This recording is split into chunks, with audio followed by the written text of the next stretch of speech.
Welcome.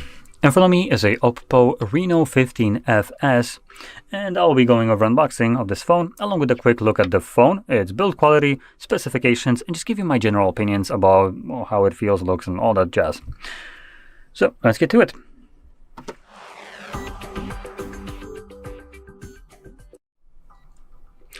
Now I do want to say one thing, which is that I'm not sponsored.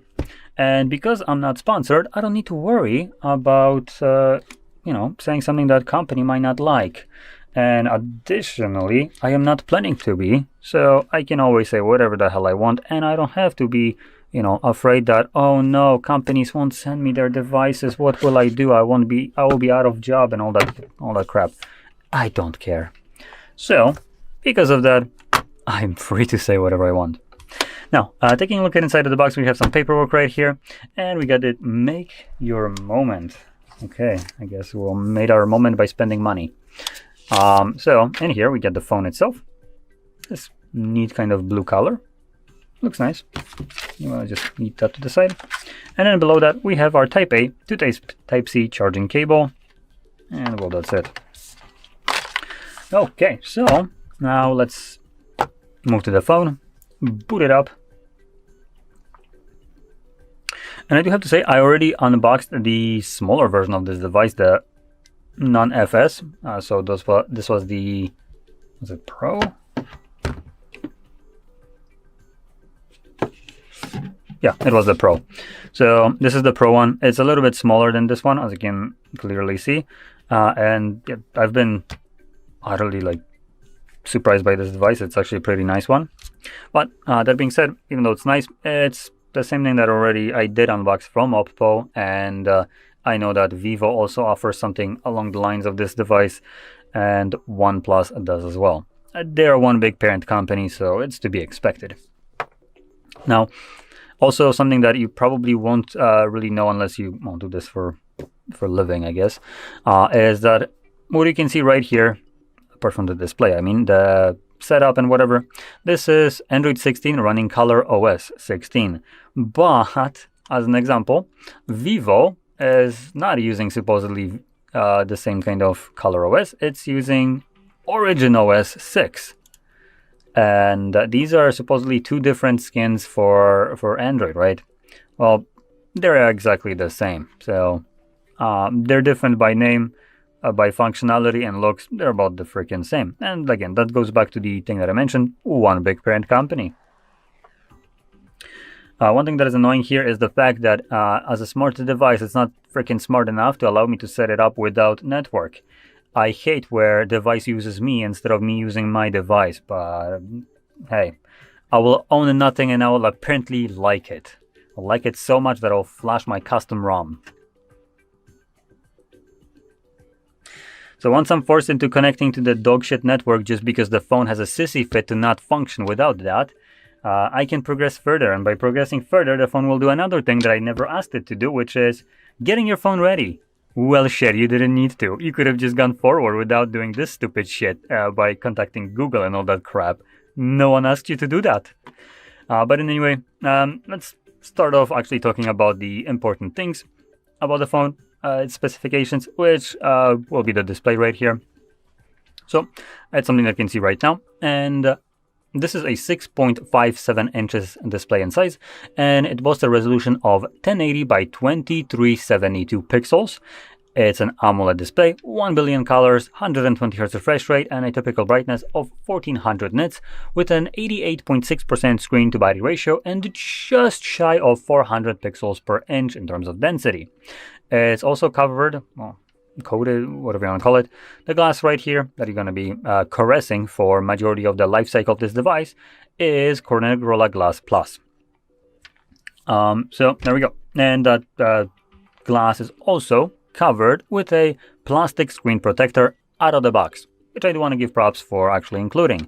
I always love when companies actually put that on the display instead of, for instance, like some companies do, just give you the plastic screen protector in the box for you to apply it yourself. How about just do it out of the box like we have right here? That's fantastic. So props for that.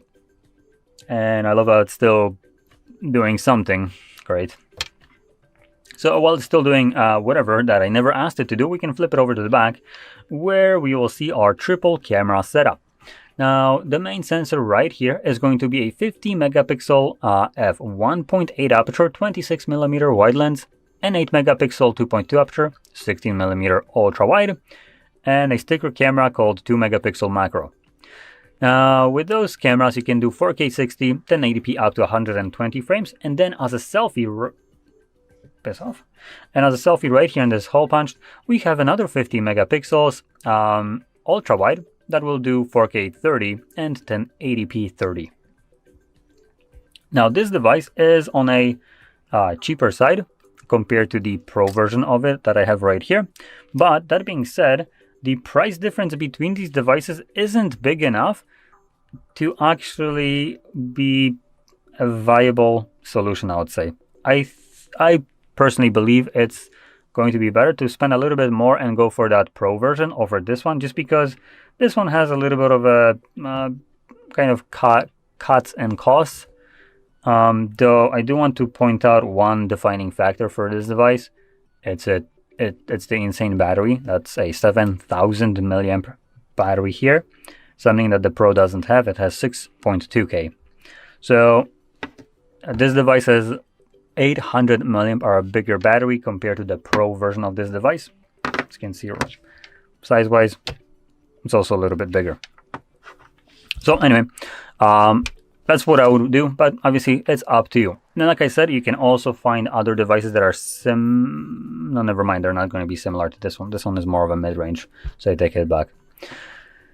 So anyway, let's continue on. So 7,000 milliamp hour battery, and also nicely enough, a 80 watt charging speed for this device, which is plenty fast enough and much faster than whatever Samsung would ever offer with their highest end devices. Shit, a triple fold can even charge at half that speed, so it's kind of nice that a mid-range device like this one does. Now, apart from that, it will come with 8 to 12 gigabytes of RAM, with this device being the... I need to check which option. About device. So we have half a terabyte of storage right here and 8 gigabyte RAM. Now it says 8 plus 8. Don't worry about the other one. This is something that you can basically, you're converting the actual storage into RAM, and you can turn that off. To be fair, this option might actually be degrading the storage a bit, as your storage was never designed to be, you know, having data written and erased constantly from it. So the moment you start going over the 8 gigabytes of RAM and into the another 8 of storage that is converted to it, you will start to kind of degrade your storage. So you can turn that off if you don't mind. Now, apart from the 8 to 12 gigabytes of RAM, you have also from 128 gigs of storage up to half a terabyte, which I have one right here. Surprisingly enough, on GSM Arena, it says that there is no half a terabyte with 8 gigabytes of RAM, which I clearly have right here. And additionally, on top of that, it also says the battery capacity right here is at 6,500. So it says typically, whatever that means. And honestly, this could actually be something that I've heard that is done. It could be a limitation on based on European Union for the max capacity of the battery. So this cell in here could possibly be 7,000, but it's being artificially limited to 6.5 to comply with some law. Though it's something that I have never checked, so I could be wrong. This phone could have what it says right here, but keep in mind it says typically, or short for typically.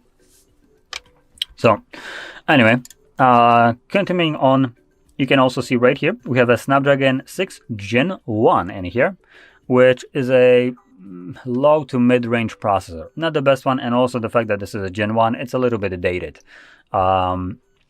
So with that in mind, the phone seems to be running just fine with it. It might be a little bit slow. As you can see, not the fastest kind of experience right here. But it's still fast enough to kind of get you through and allow you to use this device comfortably without any kind of like stuttering or lags and stuff like that. It just takes a moment to load applications. Once it does, with that 8 plus 8 gigabytes of RAM, it should keep these applications open, as you can see. So they just jump straight back into where you left them. So in terms of speed, it's fine. It's not going to be groundbreaking in here. For gaming, it's most certainly not going to be great. Specifically like demanding gaming. That's not something that this processor is going to be great at. But for a typical usage of a device, calling, browsing, web, scrolling through TikToks and all that crap, YouTube, Netflix, all that, it's going to do just fine. It might not be opening up applications in a fraction of a second, but it's still going to open them up, and it's going to keep them running relatively well, which I think will be the most important factor. Now, when you're looking for a device that obviously you're going to be using and you want to not be completely triggered by it when something is just not really working as it's supposed to, this device will fall under that category. But like I mentioned, it's not going to be the fastest phone, and there might be other option which I'm going to suggest that is actually going to be cheaper than this device while also being faster if you care about that one. But it will have, there will be some drawbacks and benefits, which I'm going to mention later on, closer to the end of the video. So, now taking a look at the build of this device, we have an aluminum, actually, sorry, is this aluminum? Actually, this might be plastic frame. Let's see, actually, it's labeled here. So we have aluminum frame, glass back, and yeah, that's about it. So yeah, we have glass front, glass back, and aluminum frame. Though honestly, this feels almost like plastic to me. Anyway, another thing that we can check, because I haven't done so, is the tray. And this one, if we can pull it out, there we go, is a SIM tray at the top and SD tray or SIM tray at the bottom. So you have expandable storage past the whatever option you picked, which is great. And we have fingerprint sensor under the display, power button right on the right side, along with the volume markers right above that. We have some noise cancelling mics by the looks of it. We have absolutely nothing on the left side. And at the bottom we have our tray, microphone, charging port, and speaker. And that's basically everything that we got right here. So to kind of sum this up, some of the benefits of this device will be primarily in the battery department and a great display, being an AMOLED 120 Hz refresh rate with a pretty decent brightness and great resolution. The display and viewing experience here will be fantastic, and the enormous battery at 7,000 or 6.5 as the phone claims is also going to provide you with stupid amounts of charge to basically get you through the day comfortably. All that while also running what I would actually personally consider one of the better skins over the Android, being the Color OS, or whichever other one you have from either Vivo, OPPO, or OnePlus. They're basically the same thing, and I love all of three of them. So I personally like it, and one of the nice things here is, for instance, something like this, where you have the app tray, and it's showing you, number one, all the applications as you typically have, but you can swipe and you have categories, and each application is being automatically categorized to each one of those. So you have like things like entertainment, tools, which I'm not sure why dialer is in tools instead of communication or something along those lines. So yeah, you can see everything is categorized and makes it nice and easy to find whatever you would be looking for. It's something that I personally use on my own device, just not in this kind of form, as I have a Samsung.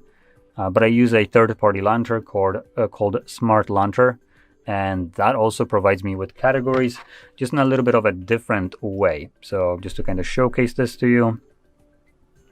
So for me, I just swipe from the side, and here's my categories for each one of those. So there we go. Now, moving on to the phone that I could recommend. It won't be any of the three companies, and not Vivo, OPPO, or OnePlus, but it will be cheaper. And that is going to be the CMF phone 2 Pro. I need a moment to think about this. And if I can find it, actually, that would be great.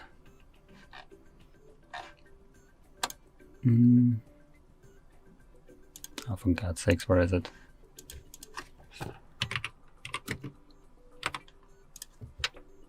Okay.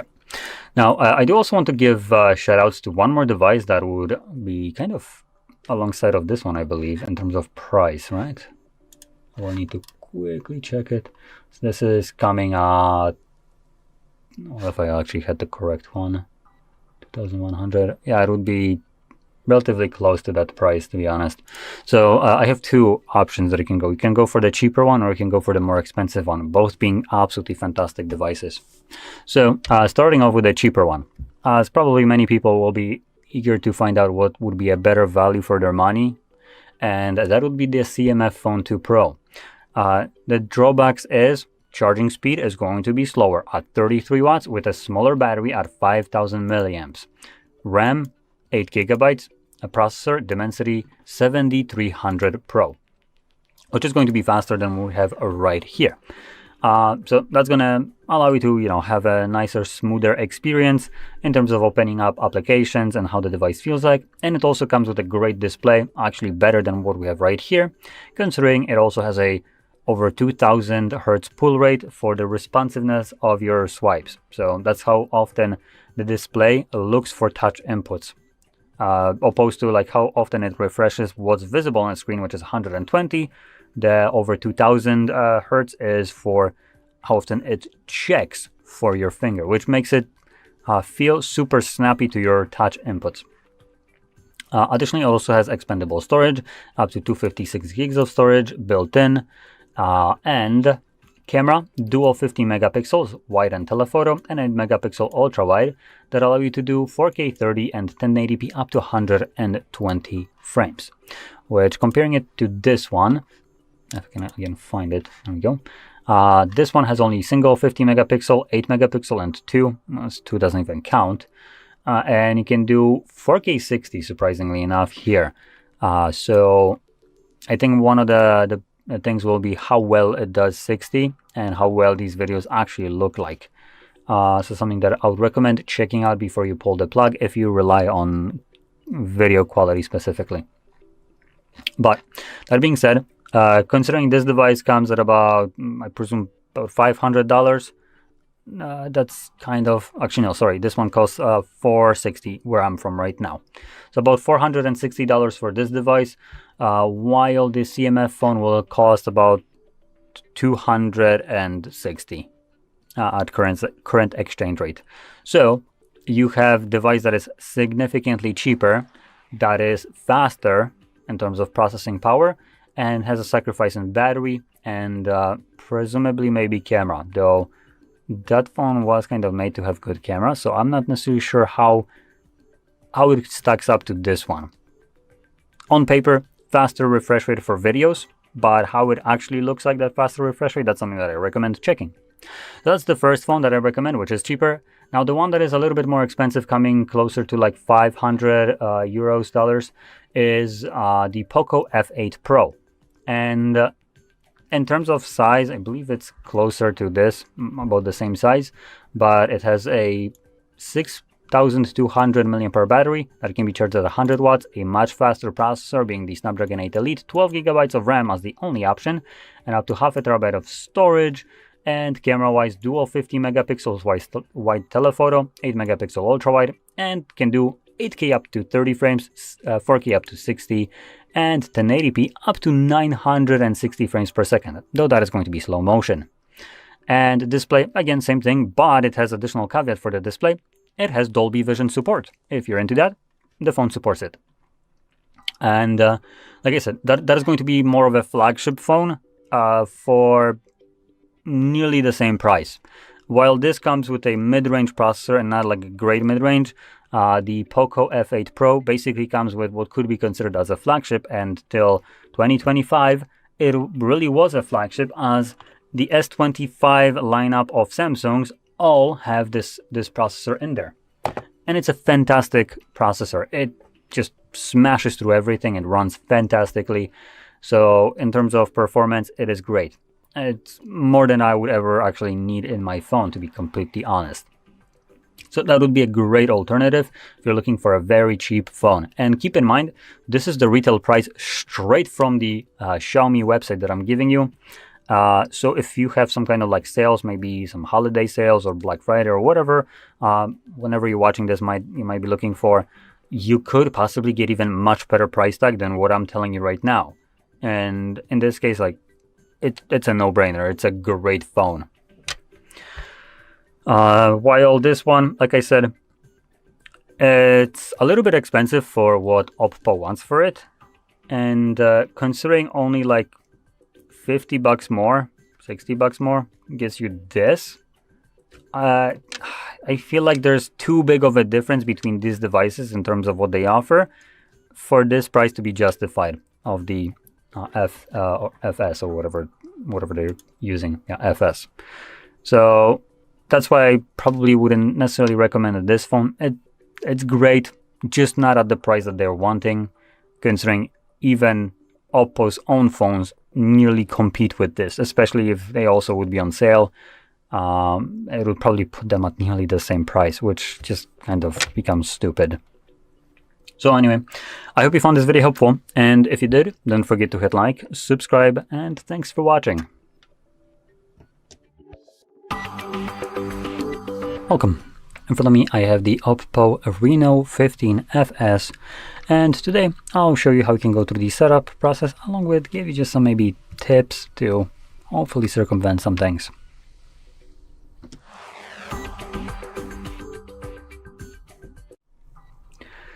So, starting off, when you boot up your device for the first time, it should present you with the same page that you can see on my end. Now we're going to click on the arrow, and by default usually your phone will pick the region or the language correct to you, but if it's not for some reason, then obviously find it from the list here, click on it, and then move on. Now we'll be sticking with English, so I don't need to change anything, and this will now move me to the region. Now here comes where hopefully some of the circumvention comes into play. So as a kind of general idea, I would say, because I haven't actually tested it out, if you live in places which are less favorable to consumers, for instance US, that place isn't very friendly to consumers. If you know how, for instance, European Union works, you would be absolutely certain of that. So in this case, for instance, when you hear about probably US presenting some things in a negative light, that Europe is forcing poor corporations to comply, that's usually for the consumer benefit.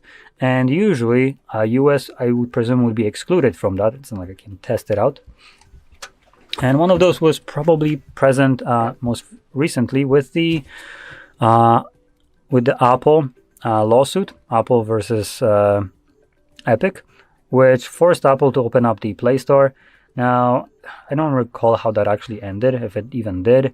But in any case, if it's already done, I doubt US is opening up Play Store, or not Play Store, but App Store, or their entire ecosystem in US for any kind of third-party other store to function freely on their platform without, Apple tax. So that's kind of what we would be expecting here, but probably not US. And maybe changing the region right here to something like European Union, specifically maybe Poland, which is where I'm from. This would get you better kind of consumer rights, and hopefully allow you to maybe get better prices on purchases in the different stores that you could now access. Now, obviously this is Android, so it's not locked down as such, but other things would be maybe including, some privacy concerns that you might have from your country, maybe like UK, which blatantly wants to spy on their consumer or on their citizens by having access to their device at any point without any reason whatsoever.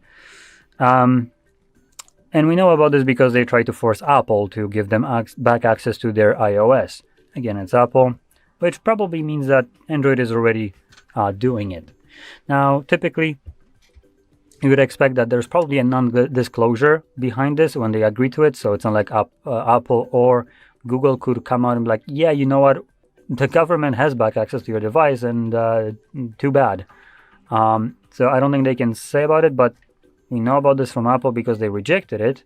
But if you think about it a little bit, if you're a country and someone, you try to propagate your, regime basically at this point, and some corporation comes in there thinking that they're above you, what is your next best thing to do? Because I think logically it would be like, cool, then you can't sell phones here anymore unless you do that. And obviously Apple is still selling phones in UK, which logically would imply that they might obviously have agreed to this behind closed doors, and now they can't say. But keep in mind, this is all just kind of theoretical. There's nothing like proven about it. We only know that they got asked to do this the first time and they rejected it. We don't know anything else.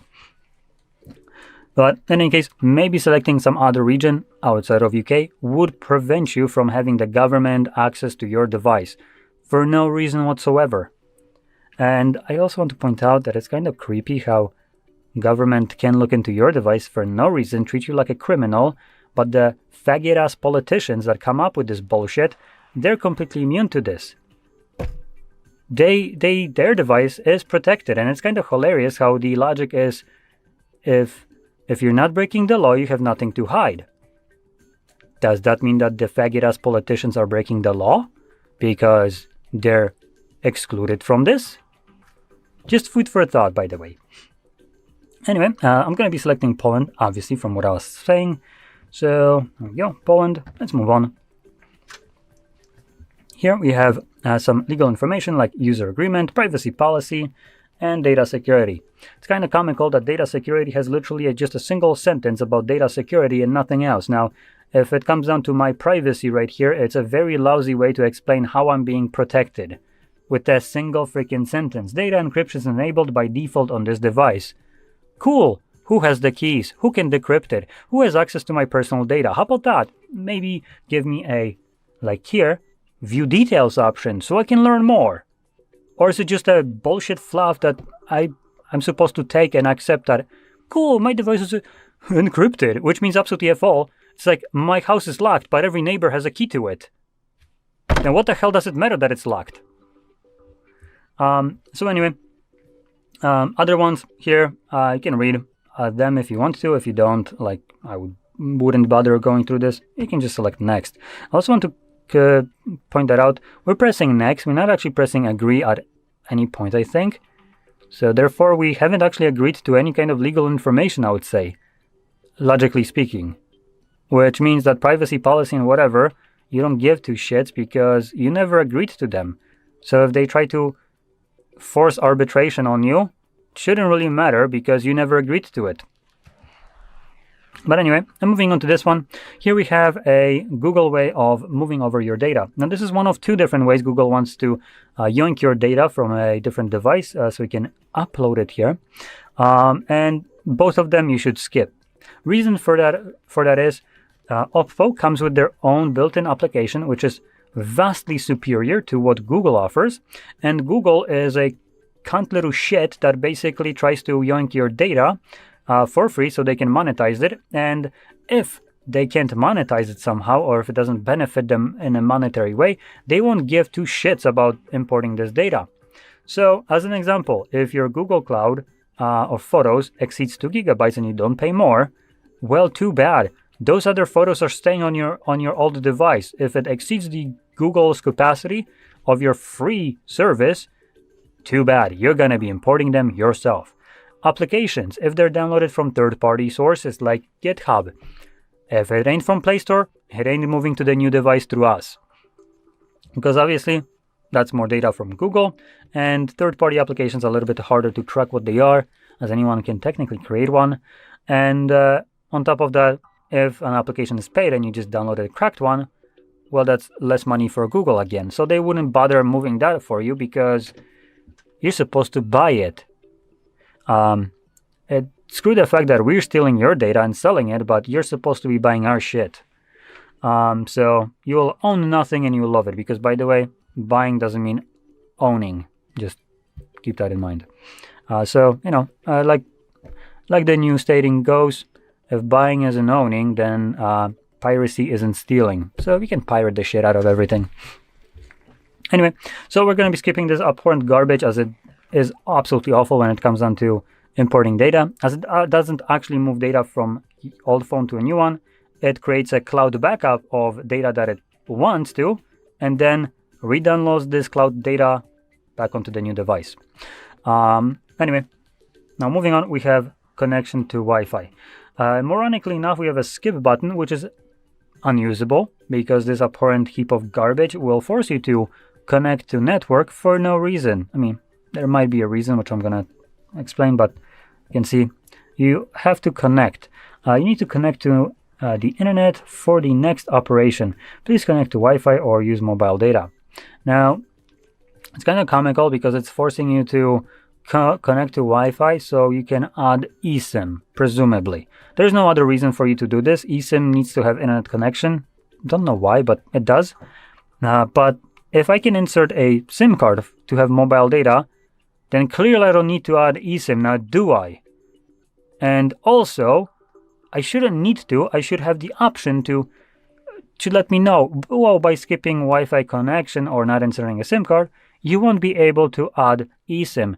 Proceed on anyways? Yes? No? That's a much better option right here, rather than forcing me to connect to network, which I don't want to do. But obviously it's not my device, I'm just renting it from OPPO. So I will own nothing and love it. Clearly. Okay, now we can move on. Which the phone is going to be getting ready because it connected to network, so that needs to connect to bullshit Google servers and other shit, which I never wanted to do. But again, it's not like I had a choice here.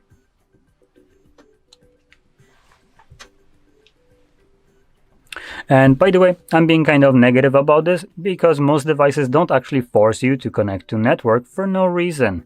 It's an option, not a requirement, and it should never be a requirement. It's a smart device.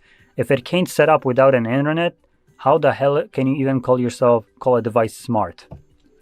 So anyway, moving on. Again, this is the second phase of Google trying to yank your data. This is the second way you can copy apps and data from your old device. And second time, we're gonna go tell you to piss the F off and know your place trash. If you can't do the job correctly, don't try to force it twice. Now here we have the sign in to Google account, which you can obviously do so if you want to, or you can skip it. Cool, no one cares, Google, what you have to offer. Next, we have connect to mobile network. And here's the thing that I was mentioning about the eSIM. So you need network to connect to eSIM, or connect an eSIM to the device, or you can just skip it, which is kind of comical that I can skip it, but I couldn't do the Wi-Fi, which could have been solved in a different way without forcing me to connect to network. And keep in mind, you can add eSIM later on in the settings. So it's not like you have to do it right here or you won't be able to do it again. Next, we have unlocking methods, and we have 3 different ones, well, technically more. So under password, we have PIN, pattern, or password. And then we have fingerprint and face recognition. Now for the 2 latter ones, fingerprint or face recognition, you will need to select PIN, pattern, or password. Reason for that is the fingerprint or face recognition, or both of them, are both biometrics.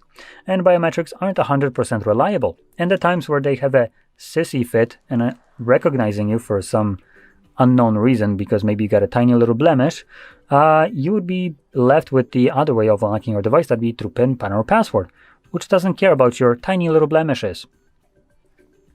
Now, I'm going to be selecting pattern right here. Now, obviously, you can see OPPO considered their user base to have a room temperature IQ, as it tells you that you need to remember your password. Like, no shit, tell me more. So anyway, moving on. Once you draw it twice, you can then proceed forward, which presents us with Google services. Now, those are very fun. I probably could spend like 10 minutes talking about this, but trying to go through this as quickly as possible. This is all Google blowing smoke up your ass. In reality, these toggles do nothing. In reality, and you can easily check it.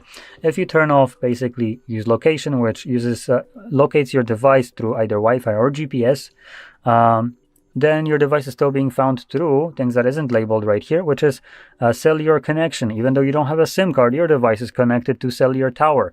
Cellular towers do track where your device is located at, which in a way is your device sharing your data about you, where you are located. By connecting to that tower, it's getting data of your device, which in this case presents this, if you turn that off, as a kind of conflict of interest, I would say, considering this device should now not be sending any kind of user data. Now, diagnostic data is still user data, by the way, so any kind of data coming off of this device is all user one. And if I turn that off, technically this device by default shouldn't even connect to cell towers, because it cannot send data to it. But yet your device right now, even this phone right now, is connected to a cell tower. And allows scanning, allows the device to use Wi-Fi and Bluetooth to basically, or scan for Wi-Fi and Bluetooth. Now this is one way, not the other one. So other devices can scan for your Bluetooth and Wi-Fi signals. You just can't scan for theirs. Again, that's another way of your device being tracked in that way. And if you don't believe me that this works, though with this it's kind of harder to see, because this doesn't really show up for you. But the easiest way for you to check that these do nothing is basically get your phone, don't put a SIM card, don't do nothing, disconnect from Wi-Fi and dial 911. See what happens. I can guarantee you your phone will dial 911. You will have other person pick up on the other side, and they will also know generally where you are about located. So, like I said, these mean nothing. Now, there's something like also allow phone number verification, which Google and your operator will verification number and whatever. You know what? I don't really care. Moving on to the last one and the most annoying one, which is the install updates and apps. There is no option for you to turn that off, unlike the other options, which kind of begs the question, why the hell is it even here in this case? And it gets you a quick message to remove apps, go to settings and whatever to basically dump them and stuff like that. You can turn off updates in the settings as well.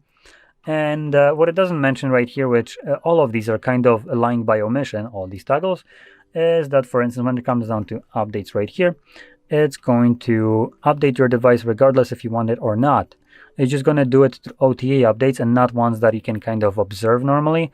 So, for instance, if you have a new Android version, like from 16 to 17, something like that, if you disable the automatic updates, cool, that won't install.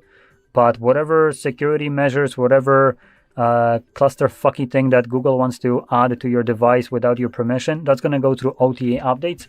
And you won't even know that it's being installed at any point on your device, because there's no progress bar of downloading, there is no info of it, there's no completion message, there's nothing. It just, one day your phone works one way, and another one you open up for instance, Play Store, and all of a sudden it looks different. All of a sudden you might not be able to install third-party applications anymore because Google decided to change that, like they tried already.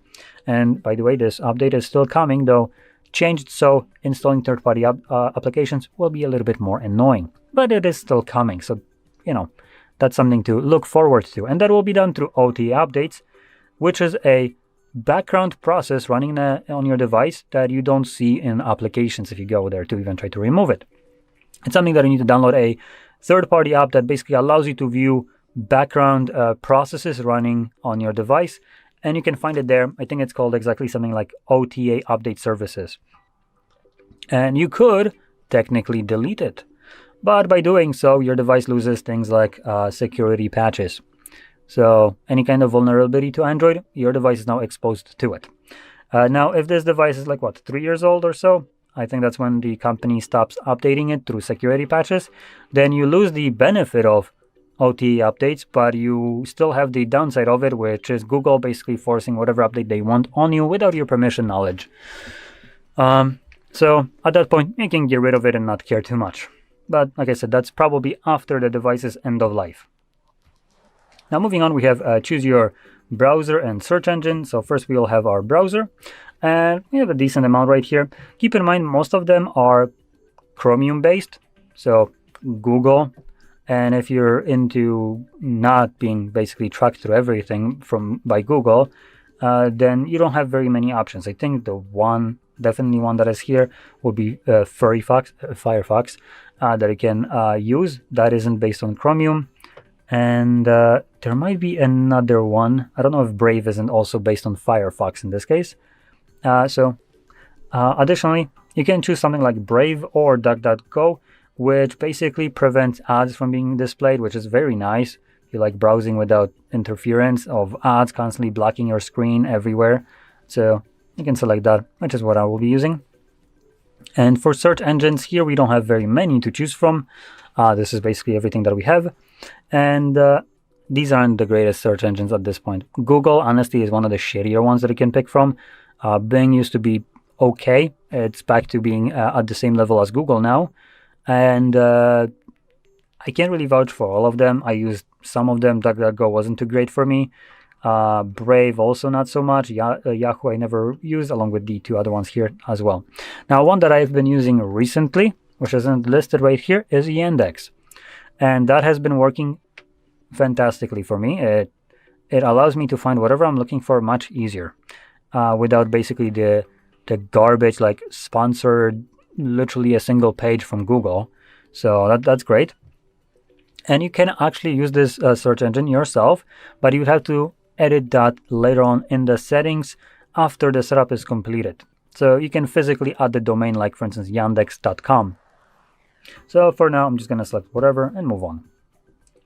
And moving on gets us some additional applications. I'm going to deselect all of them. Unless you want some of them, you can check them on, but I don't. And here we have some recommended services. There's a lot of them, so you can go over this. I don't want to spend too much time. There's one that I want to stop on, and this is the lock screen magazine. This might not be something that you want. It's just a random wallpaper that shows up on your lock screen every time you press the power button. So as an example, if you have something like your phone and lock screen, you press the power button, you would have wallpaper. You do this again, you would have a different wallpaper now. Again, different wallpaper, and so on. So this just has a randomized wallpapers that they pull from the internet, and sometimes these wallpapers aren't the greatest. Now on here so far they haven't been atrocious. I've seen a lot of dog wallpapers, which I like dogs, who doesn't? So that's okay. But I've seen similar kind of approaches with this kind of wallpaper magazine, whatever thing. And I've seen some atrocious ones like brick walls, suitcases, painted fingernails, or just women working out. Now, I'm not opposed to seeing that, but if you have a significant other, you can probably connect the two dots and see how that would be detrimental to your peace of mind in your relationship. So in this case, I might recommend turning that off. Let's move on. Here we have a screen color mode. There's only two, standard and natural, and they're so close together that I can't really tell the difference between them. So let's just select next, which then gives us navigation, and we have gestures and buttons. Now, both of them have actually more options in the settings. Gestures has things like a guide bar. You can add or remove it. Most likely also have circle to search as an option for the guide bar. And buttons can be switched where the back button is, either left, right. But here we just can choose either one. Anyway, this basically finishes up the setup right here, but there's one last thing that I do still remember that I want to show you, which is the application that you're going to use to move over your data instead of using the god-awful Google. And that is on the second page right here under the tools folder, and it's right here, clone phone. So you'd open this application, and here you'd select that this is a new device, and you download this application through Play Store or App Store on your other device, that'd be Android or iPhone. And this would allow you to connect these two devices together and move everything that is on your old device to this one. And you can select each thing, including each application, app data, and so on, which is a fantastic way to move all of your data. And it's also super fast, as it creates a Wi-Fi connection between these two devices. So that's relatively fast. So anyway, that basically sums it up. So I hope you found this very helpful, and if you did, don't forget to hit like, subscribe, and thanks for watching. Hi, it's HardReset and today I'll show you how to change navigation on OPPO Reno15 FS.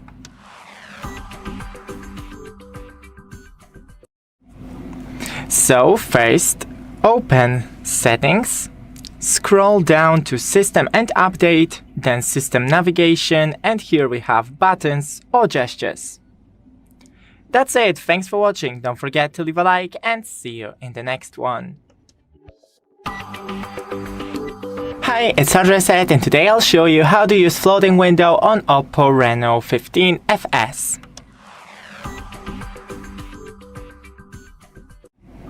So first, open the background apps, click 3 dots on the app that you want to use the floating window on, and click floating window. And that's it. Here you can adjust it and open normally. Thanks for watching, don't forget to leave a like and see you in the next one. Hi everyone, in front of me I've got OPPO Reno15 FS and let me share with you how to check the serial number of this device.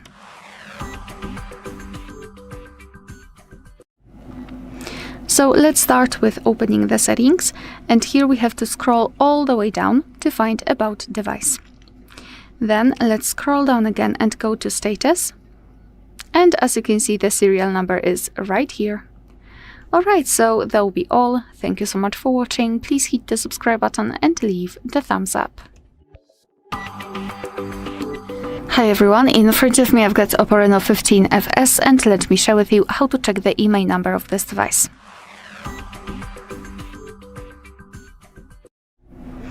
So let's start with opening the dialer. Tap on the keypad and enter the code, which is *06#. And as you can see, by this code we are provided with both email numbers of this device. So let's tap on OK. And now another way through the settings. So let's open the settings. Here we have to scroll all the way down to find About Device. And scroll down again to find Status. And as you can see right here, we've got both email numbers for both SIM slots. Alright, so that will be all. Thank you so much for watching. Please hit the subscribe button and leave the thumbs up. In front of me is OPPO Reno15 FS, and today I would like to show you how you can turn on or turn off adaptive brightness. All you need to do is go into Settings and scroll a tiny bit to click on Display and Brightness. Then scroll again to use this switcher next to Auto Brightness right under Brightness slider. Thanks to it, you can switch it on or turn it off. Thanks so much for watching. If you enjoyed this video, leave a like, comment, and subscribe. Bye! Hi everyone, in front of me I've got OPPO Reno15 FS and let me share with you how to reset all settings on this device.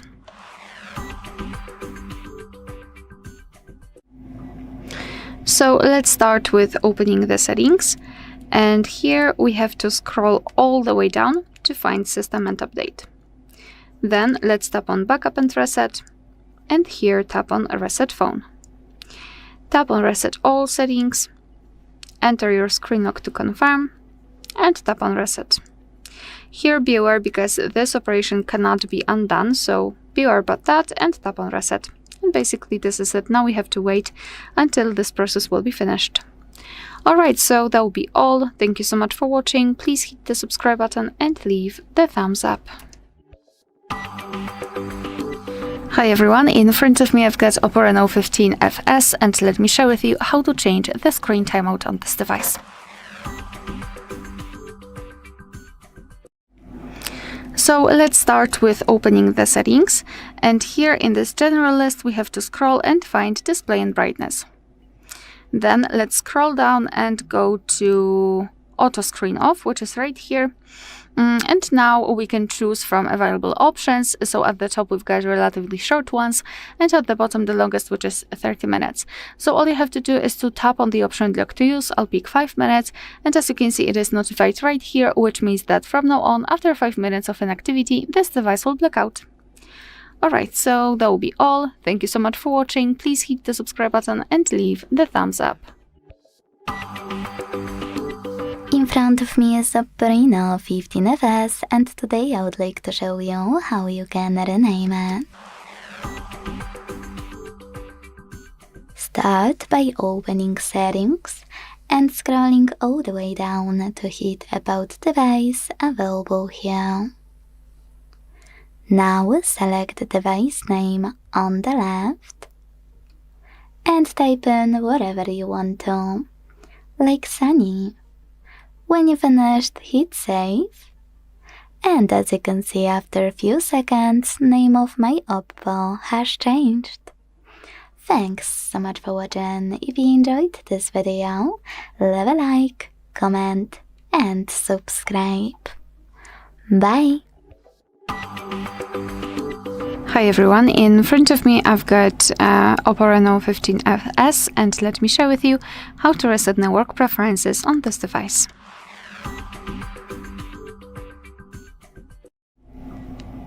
So let's start with opening the settings, and here we have to scroll all the way down to find System and Update. Then let's tap on Backup and Reset, and here we've got the option Reset Phone. At the top we've got the option we're looking for, so Reset Network and Bluetooth Settings. Let's tap on it. Here we have to verify our identity, so either enter our screen lock or fingerprint, whatever, and then tap on Reset and wait until this process will be finished. Here we've got the confirmation. Alright, so that will be all. Thank you so much for watching. Please hit the subscribe button and leave the thumbs up. In front of me is OPPO Reno 15 and today I would like to show you how you can enable or disable fast charging. Begin by opening Settings and scrolling to click on this section called Battery. Now scroll again, this time to click on the Charging Settings available at the bottom. Finally, use this switcher next to Smart Rapid Charging to either switch it on or turn it off. Thanks so much for watching. If you enjoyed this video, leave a like, comment and subscribe. Bye! Hi everyone, in front of me I've got OPPO Reno 15 FS and let me share with you how to clear credentials on this device.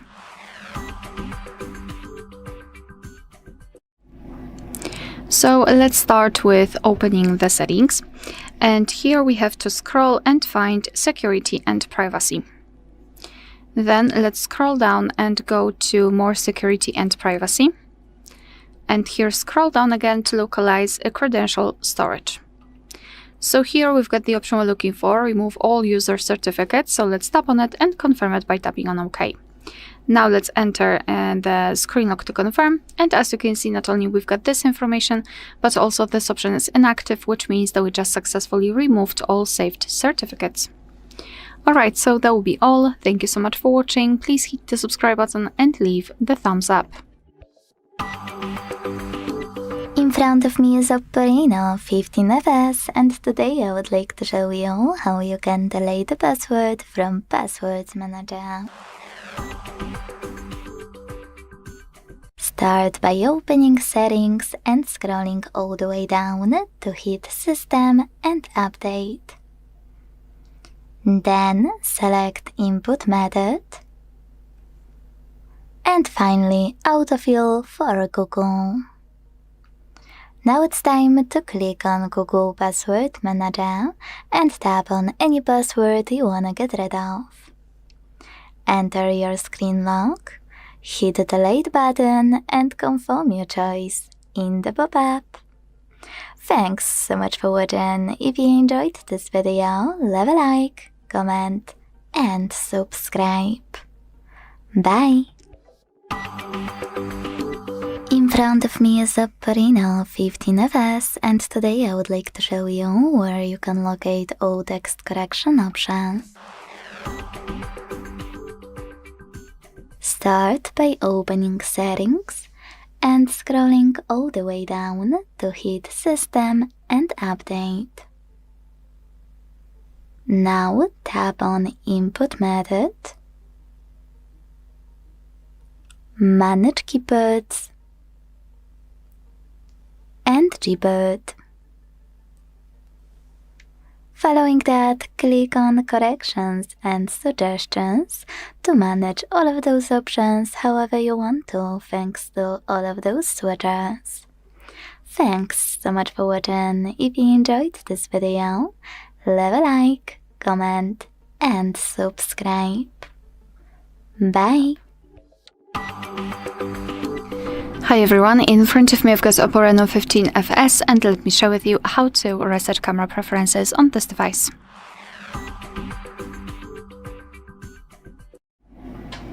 So let's start with opening the camera app, and currently we are in the standard photo mode. However, the mode doesn't really matter because we will open general settings, so we can be on the video or portrait one. So now we have to take a look at this option bar at the top and tap on the option 3 bars icon in the right upper corner. Then let's go to the settings, and here we have to scroll all the way down to find Restore Defaults. Tap on Restore to confirm, and we just got back to the camera, and we can see that, for example, the flashlight is turned on. We've got also this night light option turned on, which means that we just successfully reset all camera preferences. Alright, so that will be all. Thank you so much for watching. Please hit the subscribe button and leave the thumbs up. In front of me is OPPO Reno15 FS, and today I would like to show you how you can turn on or turn off auto rotation. Begin by going into Tab menu. To do that, swipe down from the top right corner of your screen. Like that. Now look for Auto Rotate shortcut, and when you find it, click on it. So when I do that, mine turns red with a white background. That means that auto rotation is on. To switch it off, tap on the same shortcut until icon turns white and the background turns gray. Thanks so much for watching. If you enjoyed this video, leave a like, comment, and subscribe. Bye! In front of me is OPPO Reno15 FS, and today I would like to show you how you can clean storage. You need to begin by opening an app called Files that's already on your OPPO. When you're ready, click on those 3 lines at the top left corner and select Clean section available here. Now select Clean under Junk Files, and last but not least, confirm your choice in the pop-up by hitting Clear. So when I do that, as you can see, storage of my device was successfully cleaned. Thanks so much for watching. If you enjoyed this video, leave a like, comment, and subscribe. Bye! In front of me is OPPO Reno15 FS, and today I would like to show you how you can locate all your downloads. First of all, you need to find an app called Files that's already on your OPPO. When you find it, click on it. And if you never used it before, select Continue and Allow. Then click on Downloads category. As you can see, all of my downloaded files are over here. Now to access one, click on it on the left. And my favorite part, to manage one, click on those 3 dots on the right. Thanks so much for watching. If you enjoyed this video, don't forget to leave a like, comment, and subscribe. Bye! Hi everyone, in front of me I've got OPPO Reno15 FS, and let me share with you how to turn off running apps on this device.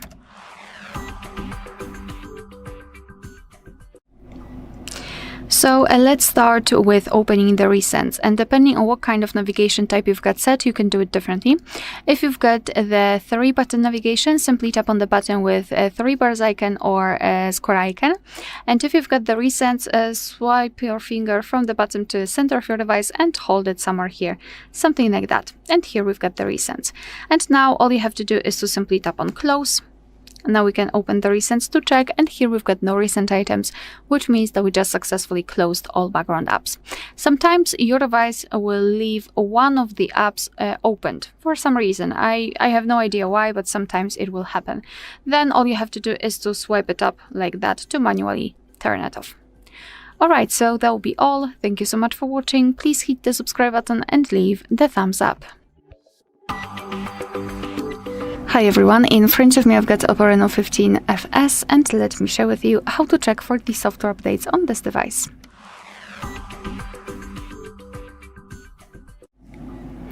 So let's begin with making sure that you've got the internet connection, because it is required, and simply for checking you can use Wi-Fi or mobile data.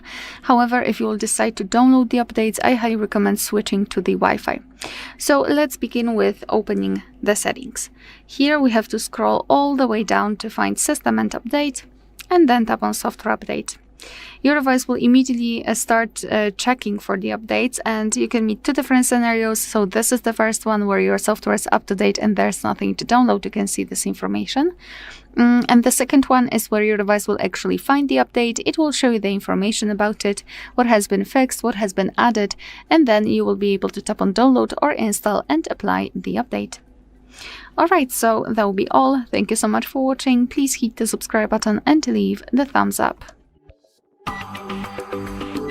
In front of me is OPPO Reno15 FS, and today I would like to show you how you can check a password in Passwords Manager. Start by opening Settings and scrolling down to click on System and Update. Then select Input Method, and this way access Autofill for Google. Now hit Google Password Manager to tap on any password you wanna check. Enter your screen lock, hit eye icon, and this way make your password visible.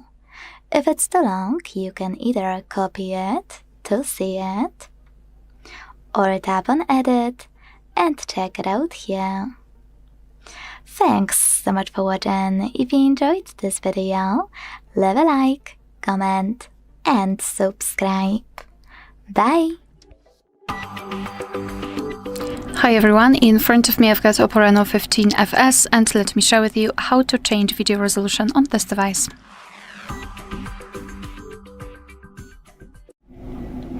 So let's start with opening the camera app, and right now we are in the standard photo mode, so let's switch to the video one. Just tap on the video. If it is highlighted, if you can see the red color inside the shutter button, it means that for sure you're on the video mode. So now we can take a look at this option bar at the top, and on the second position from the right we've got the resolution, so let's tap on it. And in this device we've got 3 available options. 1080p, which is currently applied, it is highlighted. We can also set 720p and 4K. So just mark the option which you'd like to use. I'll pick 4K. And as you can see, it is highlighted. It is also notified right here, which means that from now on our device will use the chosen resolution whilst recording a video. Alright, so that will be all. Thank you so much for watching. Please hit the subscribe button and leave the thumbs up. Hi everyone, in front of me I've got OPPO Reno15 FS, and let me share with you how to activate automatic software updates on this device.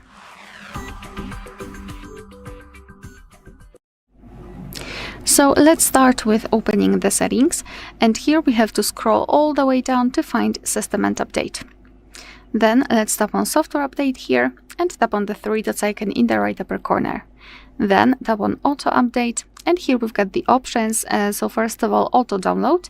Make sure that it is set on Wi-Fi option. Make sure that it is marked. And then tap on this switcher here next to auto update overnight. Thanks to both of those options, your device will not only automatically download the updates, of course, whenever you will be connected with the Wi-Fi, and it will also automatically apply them overnight. So at the time when you're usually not using the device, as you can see, everything is explained here. It will happen between 2 and 5 a.m. Alright, so that will be all. Thank you so much for watching. Please hit the subscribe button and leave the thumbs up. In front of me is OPPO Reno 15 FS, and today I would like to show you how you can turn on or turn off location. First of all, go into Tab menu. To do that, swipe down from the top right corner of your screen. Then look for Location shortcut, and when you find it, click on it. As you can see, mine turned gray.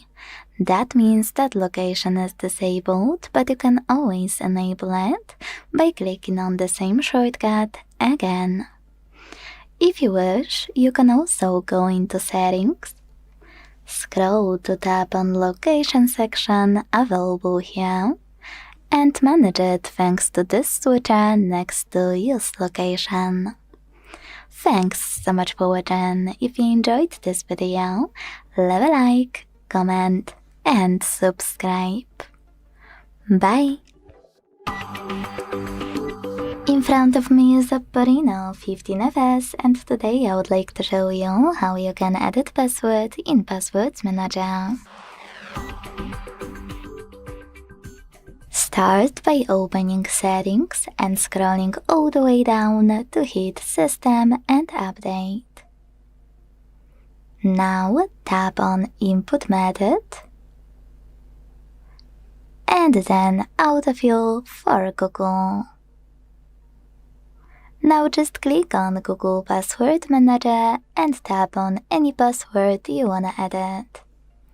Enter your screen log, use Edit button and change whatever you want to. When you finished, hit Save at the top right corner. So when I do that, as you can see, my password has changed. Thanks so much for watching. If you enjoyed this video, leave a like, comment, and subscribe. Bye! Hello, in this video I'm going to show you how to reboot OPPO Reno 15 FS. Okay, it is really easy. All we need to do is to launch the power menu, and we do it by clicking power key and volume up at the same time. Just like that. Now the power menu appeared. Now drag this white ball into the restart function and release your finger. Now our device will be turned off, and within a few seconds it will be automatically turned on again, and the phone will be ready to use. Also, I will tell you that performing a reboot from time to time is good for your device's health, because basically during that process our phone rests. Also, the RAM gets freed up, so if you have some issues with the speed and the performance of your device, you can try to reboot it. Also, once I had a situation that one of my apps didn't want to launch, that was the moment when I have performed a reboot and everything started working properly. So if you have some other issues, for example, with your apps, or just like I was saying with the performance of your phone, that it's laggy, you can try to reboot it simply, just like I did on the video. Alright, and that's all in this video. Thank you all for watching. If you found this video helpful, please leave a like, comment, and subscribe. In front of me is OPPO Reno 15 FS, and today I would like to show you how you can select and delete multiple photos at once. Start by opening Photos app and making sure you select Albums at the bottom right corner. Here. Now pick an album from which you want to delete your photos. Hold one of them and wait for Select All option to show up. When it does, click on it, tap on all of your photos you wanna keep, or quick tip, slide over them like that to do it faster. Now to delete all of those, hit the delete button at the bottom and confirm your choice in the pop-up. Thanks so much for watching. If you enjoyed this video, leave a like, comment and subscribe. Bye!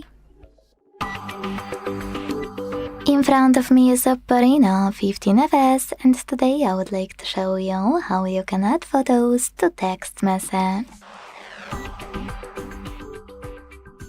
Begin by launching Messages app and selecting or creating a chat.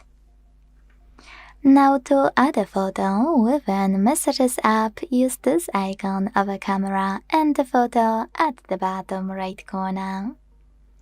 Then you can take a picture here and it will be successfully attached within seconds. Or you can pick already existing one by scrolling down and clicking on all of your photos you wanna add. Make sure to tap on Photos or Collections sections at the top if you are struggling to locate any picture. When you finished, hit Done and send all of them instantly. Thanks so much for watching. If you enjoyed this video, leave a like, comment and subscribe. Bye! In front of me is OPPO Reno 15 FS and today I would like to show you how you can change font size. First of all, go into Settings and scroll a tiny bit to click on Display and Brightness. Now scroll again and this time select Font section available here. Following that, adjust this slider under Font Size to adjust it and check out Preview at the top. While you add it, you can also adjust font weight thanks to this one. When you're done, make sure to tap on Apply at the bottom or your changes won't be saved. So when I do that, as you can see, size of my font has changed. Thanks so much for watching. If you enjoyed this video, don't forget to leave a like, comment and subscribe. Bye! In front of me is OPPO Reno 15 FS and today I would like to show you how you can resize icons. First of all, go into Settings and scroll to click on Home Screen, Lock Screen and Style. Now scroll again, this time to click on Icons section available here. Finally, scroll one more time and manage this slider under Icon to adjust size of them. You can check out Preview at the top. When you finished, make sure to hit Apply button in order to save your changes. So when I do that and go back, I can see that size of my icons has changed. Thanks so much for watching. If you enjoyed this video, don't forget to leave a like, comment and subscribe. Bye! In front of me is OPPO Reno 15 FS and today I would like to show you how you can change default apps. Start by opening Play Store to download all of your apps you wanna set up as new defaults. I wanna change my browser, so I downloaded Firefox. After all of your apps are ready, go into Devices Settings and scroll to tap on Apps section available here. Now select Default Apps and tap on one of those sections you wanna manage. As I mentioned, I want to change my browser, so I have to click here on Browser App 1. Click Firefox to apply it and go back. So when I do that, as you can see, my default app has changed. Thanks so much for watching. If you enjoyed this video, leave a like, comment, and subscribe. Bye! In front of me is OPPO Reno15 FS, and today I would like to show you how you can turn on or turn off easy mode. Start by opening Settings and scrolling to click on this section called Accessibility and Convenience. Now scroll again, this time to tap on Simple Mode available here. Now to activate it, click on Enter Simple Mode and wait.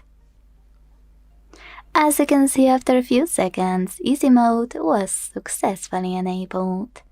If you wanna disable it, close Settings in the background, then go into Devices Settings, and scroll down to click on Exit Simple Mode at the bottom. Then confirm your choice in the pop-up. Thanks so much for watching. If you enjoyed this video, leave a like, comment, and subscribe. Bye! In front of me is OPPO Reno15 FS, and today I would like to show you how you can operate vibration settings. Start by opening Devices Settings and scrolling to click on Sound and Vibration. Now we use this switcher next to Vibrate on Ring to enable or disable incoming calls vibrations. If you want, you can also select Vibrate at the top in the middle, and this way mute your device completely, leaving only vibrations. When you finished, scroll down. Click on Haptics and operate this switcher next to System Haptics to enable or disable vibrations for system controls and interactions. Thanks so much for watching. If you enjoyed this video, leave a like, comment, and subscribe. Bye! Hi everyone, in front of me I've got OPPO Reno15 FS, and let me share with you how to clear the browser on this device.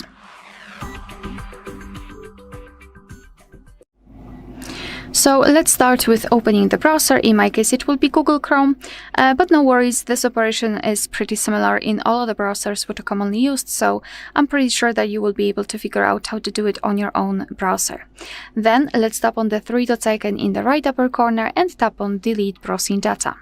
So here we've got some basic options like visited websites, opened tabs, cookies cache, and other site data. Here you can change the time range, just choose the specific option and tap on delete data. However, if you wish to remove some advanced browsing history, like for example saved passwords, simply tap on more options, and here we've got tabs, saved passwords, autofill from data, and site settings. If you want to remove something, make sure that it is marked, so I'll remove everything. At the top you've got the time range, so just tap on it and choose the one you want to use. Then tap on delete data, and we just got back to the home page. We've got this information, which means that we just successfully removed saved history. Alright, so that will be all. Thank you so much for watching. Please hit the subscribe button and leave the thumbs up. Hi everyone, in front of me I've got OPPO Reno15 FS, and let me share with you how to soft reset or force restart this device.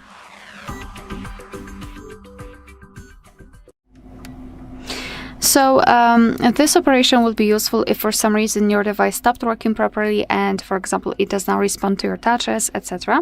You cannot swipe, you cannot turn off something. And to forcefully restart your device, you have to simply press the power button, which is located right here, and volume up button together, and wait until you see the black screen and then the developer's logo. So let me try to do it. Let me press both of those buttons. We've got this restart option, but let's ignore it. Let's pretend that we cannot tap on it. So keep pressing on the power button and volume up button. It should take approximately 6 to 8 seconds. I like to press until I feel the vibration. I felt the vibration, so I've released the fingers. We've got the developer's logo, which means that we just successfully and forcefully restarted our device. So now all we have to do is to simply wait until it will be powered on again. Alright, so that will be all. Thank you so much for watching. Please hit the subscribe button and leave the thumbs up. In front of me is OPPO Reno15 FS, and today I would like to show you how you can change display refresh rate. First of all, go into Settings and scroll a tiny bit to click on Display and Brightness. Then scroll again, and this time click on Screen Refresh Rate, available here.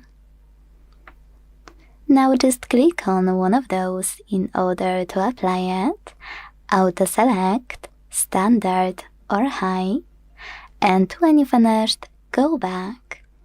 As you can see, after that, screen refresh rate of my OPPO has changed.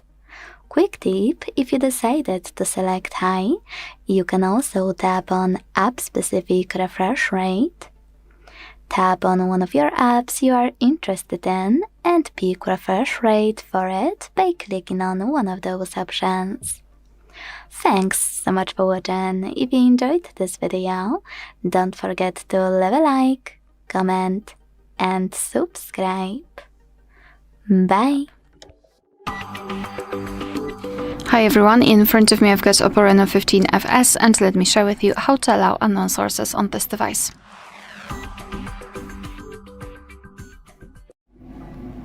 So let's begin with opening the settings, and here we have to scroll down and find security and privacy. Then let's scroll down and find more security and privacy. Scroll down again and localize installation sources. So right here we've got the list of apps which are allowed or not allowed to install some content, and of course we can change it. So let's pretend I'd like to download the app from Chrome, so from the browser, from a specific website. So all I have to do is to find the Chrome as app on the list and tap on the switcher next to it. Your device will ask you whether you really want to do it, because basically third-party apps aren't verified by the developer, so you may put your data and actually whole device at risk, so remember about that and choose the apps wisely. Tap on allowed if you're ready, and as you can see now it is active, which means that we can download something from Chrome. Of course you can always remove previously granted permissions just by tapping on the switcher right here. Alright, so that will be all. Thank you so much for watching. Please hit the subscribe button and leave the thumbs up. Hi everyone, in front of me I've got OPPO Reno15 FS, and let me share with you how to set the camera timer on this device.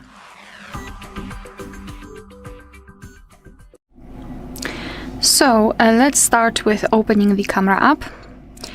And currently we are in the standard photo mode, so all we have to do here is to tap on the 3 bars icon in the right upper corner, and the second bar is connected with the timer. So we've got 3 options of 3 and 10 seconds delay. So let me choose maybe 10 seconds delay. Just tap on the option, it will be immediately highlighted.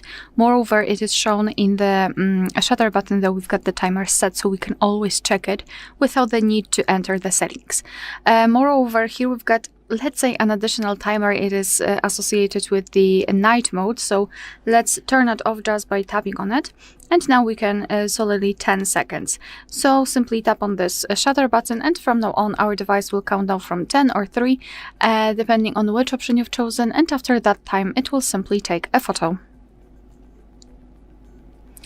Yes, so this is how it works. Of course, you can change it just by entering the 3 bars again and setting 3 seconds or off.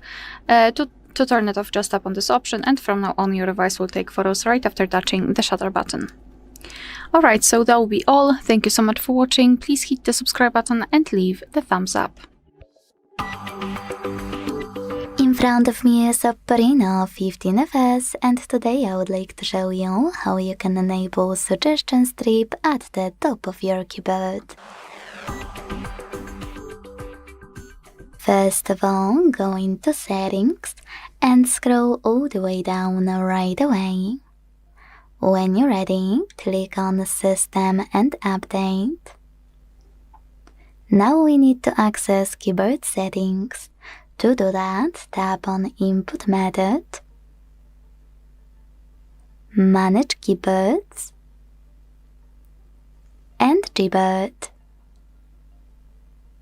Now it's time to click Corrections and Suggestions, scroll down a tiny bit, and tap on gray switcher next to Suggestion Strip to activate it. So when I do that and go back, I can see that Suggestion Strip was successfully enabled. Quick tip if you will ever want to access keyboard settings again, now all you need to do is click on gear icon at the top of your keyboard. Thanks so much for watching. If you enjoyed this video, leave a like, comment and subscribe. Bye! In front of me is OPPO Reno 15 FS, and today I would like to show you how you can turn on or turn off autocorrection. Start by opening Devices Settings and scrolling all the way down right away. Then click on System and Update. Now it's time to get into keyboard settings. In order to do that, select Input Method, Manage Keyboards, and Gboard. Following that, tap on Corrections and Suggestions, and then use the switcher next to Autocorrection. Thanks to it, you can turn it off or switch it on. Quick tip, if you want to, you can click on autocorrection on the left and then use this switcher next to undo autocorrect on backspace to manage it as well. Personally, I think it's really helpful if you decided to use autocorrection, but if you won't like it, you already know where to switch it off. Thanks so much for watching. If you enjoyed this video, leave a like, comment and subscribe. Bye! In front of me is OPPO Reno 15 FS, and today I would like to show you how you can turn on and use one-handed mode. First of all, go into Settings and scroll to click on this section called Accessibility and Convenience. Now scroll again and this time select one-handed mode. Unfortunately, if you are using 3 buttons navigation, you won't be able to use one-handed mode. You need to switch to gestures. When you're ready to activate it, use this switcher next to one-handed mode, and when it's blue, follow all of those instructions from your screen. Swipe down from the bottom of the screen to enter one-handed mode. So when I do that, I can see that one-handed mode is working properly. To go back, you can either swipe up or click on this area at the top. To disable one-handed mode completely, use the same no blue switcher. Thanks so much for watching. If you enjoyed this video, leave a like, comment and subscribe. Bye! In front of me is OPPO Reno 15 FS, and today I would like to show you how you can change this device's theme.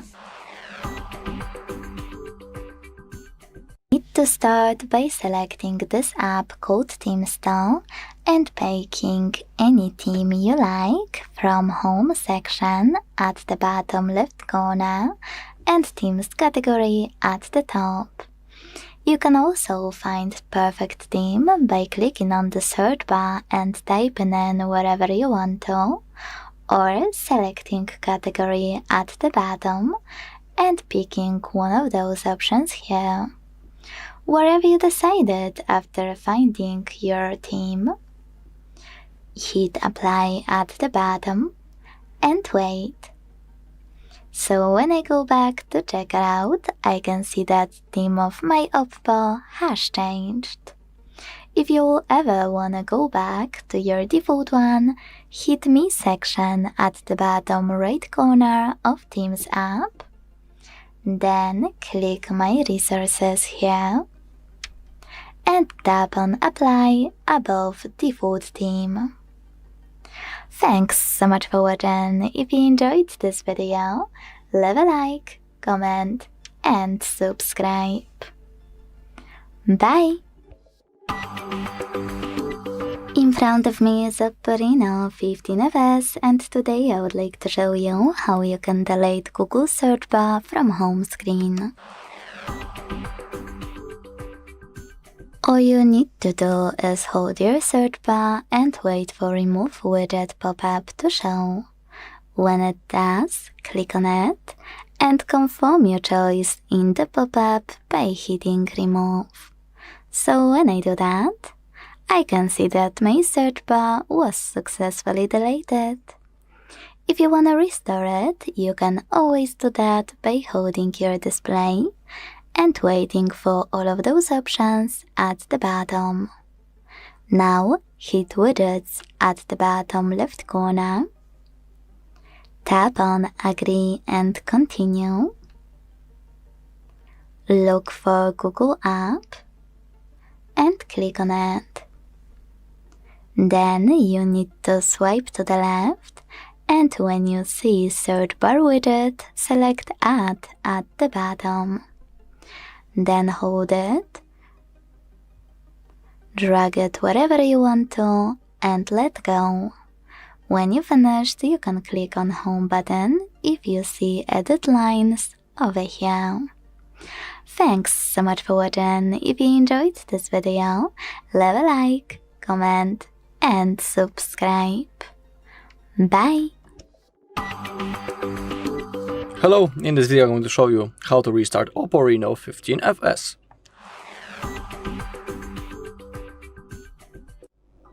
Alright, we have two methods how we can restart this phone. I'll show you both of them. First, and the recommended method, is of course a simple reboot using the power menu. To perform it, we need to click the power key and volume up at the same time, just like that. Now drag this white ball into the restart function and release your finger. After that, your device will be turned off, and after a few seconds it will be automatically turned on again. If you have a screen lock, you will have to type it after the reboot to start using your device. That's the first and the recommended method. When it comes to the second method, it's the forced restart, and it's recommended, for example, when our device is lagged, frozen, basically when it's unresponsive and we cannot do anything. That's the moment when we can perform a forced restart. To do it, we need to again use the power key and volume up, but this time we need to keep holding both buttons at the same time until the screen turns off. When the screen turns off and the phone vibrates, we can release the fingers and then the phone will be turned on. So keep holding until device vibrates. When it vibrates, release the fingers. I did it a little bit too late, but it will reboot also. If it don't, hold the power key. Okay, and now we have the OPPO logo. Alright, and that's all in this video. Thank you all for watching. If you found this video helpful, please leave a like, comment, and subscribe. Hi everyone, in front of me I've got OPPO Reno15 FS, and let me share with you how to show battery percentage on the status bar in this device. So let's start with opening the settings, and here we have to scroll and find notifications and quick settings. Then let's go to status bar, which is at the top, and as you can see here we've got this battery percentage option. So now I want you to take a look at the battery style. We've got the horizontal option applied, and if we will tap on the percentage, you can see that we've got three different options to choose from. So we can either do not show it at all, we can show it inside the battery icon, which is currently applied, or outside the battery icon and it is shown next to the battery icon. So this is if we've got the horizontal style. If we will tap on it and choose the vertical option, you can see that instead of be able to choose from different options, we've got only one. So we can only show battery percentage next to the battery icon. If we will tap on the switcher, the battery percentage will disappear and we will have only the battery indicator. The same situation if we've got the loop option, and same if we got the option to not show it at all. So we've got only the battery percentage or any information about the percentage. So obviously choose the option which you like the most, and it comes to the battery percentage and the battery style. Alright, so that will be all. Thank you so much for watching. Please hit the subscribe button and leave the thumbs up. In front of me is OPPO Reno15 FS, and today I would like to show you how you can turn on or turn off app notifications. Start by opening Devices Settings and scrolling down to click on this section called Notifications and Quick Settings. Now scroll again, this time to tap on Manage All right next to App Notifications. Now before doing anything, tap on Recent and sort your apps to see ones with most recent notifications, most frequent notifications, all apps you have on your OPPO, or apps with notifications already disabled. Whatever you decided, when you're ready, use blue switches next to apps from which you want to block notifications, or gray ones to turn them back on. Quick tip, you can also go back, select one of your apps here, and not only enable or disable notifications at the top, but also manage all of those notification options for a chosen app. Thanks so much for watching. If you enjoyed this video, leave a like, comment, and subscribe. Bye! In front of me is OPPO Reno15 FS, and today I would like to show you how you can change font style. Start by opening an app called ThemeStyle and looking for a perfect font style by tapping on Home or Category at the bottom and selecting Fonts at the top. You can also click on the search bar and type in whatever you want to. Either way, tap on Apply under the best font style for you and wait. As you can see, after a few seconds, font style of mine has changed. To go back to your default one, you need to access ThemeStyle again, choose Me at the bottom right corner and hit My Resources.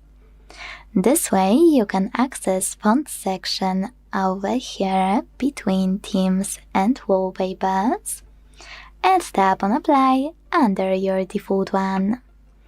Last but not least, most people miss that you can also go into Settings, hit Display and Brightness, scroll to tap on Font and click on one of those, then tap on Apply to save it.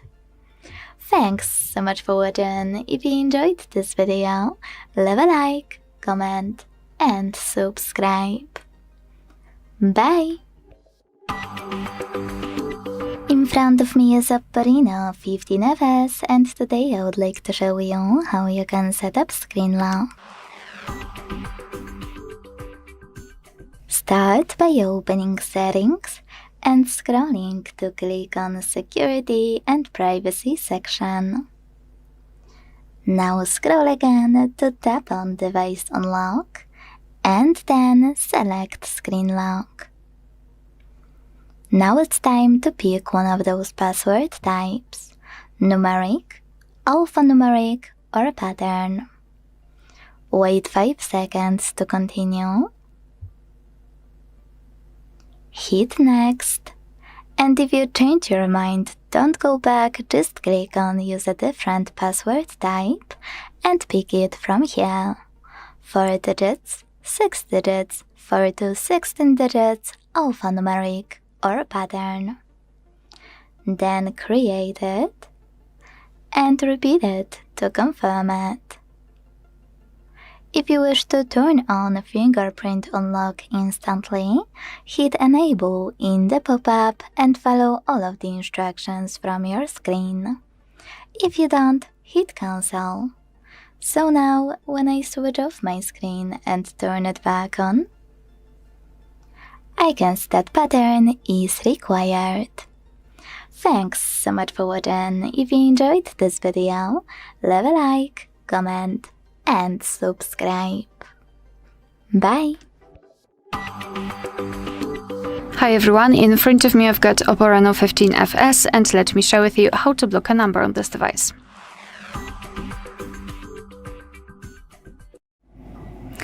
So let's start with opening the contact list, for example with the usage of the dialer, and find the contact that you'd like to block and tap on it. Then let's scroll down and find this option, block numbers, and tap. And here your device is informing you that you will no longer receive any incoming calls or text messages from this number, so just tap on block. And at the top we've got those characteristic icons, which means that we just successfully blocked the number. Of course, we can unblock it the same way right here, but let me leave it like this. And we will check whether it will appear on the blacklist.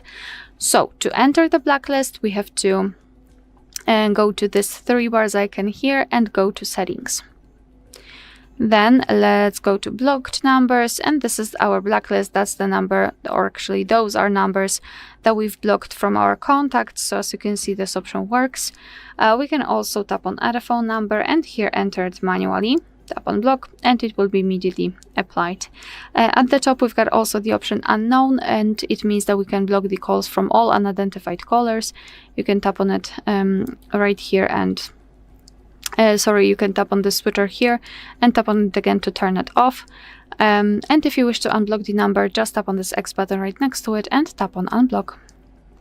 Alright, so that will be all. Thank you so much for watching. Please hit the subscribe button and leave the thumbs up. In front of me is OPPO Reno15 FS, and today I would like to show you how you can set up face unlock. Start by opening Settings and scrolling to tap on this section called Security and Privacy. Then scroll again to tap on Device Unlock, and following that, hit Face and Fingerprint Unlock section available here.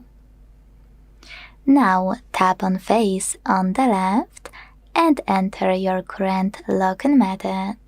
If you don't have any, you need to set it up because this OPPO won't allow you to continue without it. Hit Add Now, keep your face in frame and follow all of the instructions from your screen. Select Done. Manage all of those options however you want to, but make sure this switcher next to Screen Unlock is blue. Without it, you won't be able to unlock your device using face recognition. So now, let's check it out. When I switch off my screen, turn it back on and look at it, I can see that face unlock is working properly.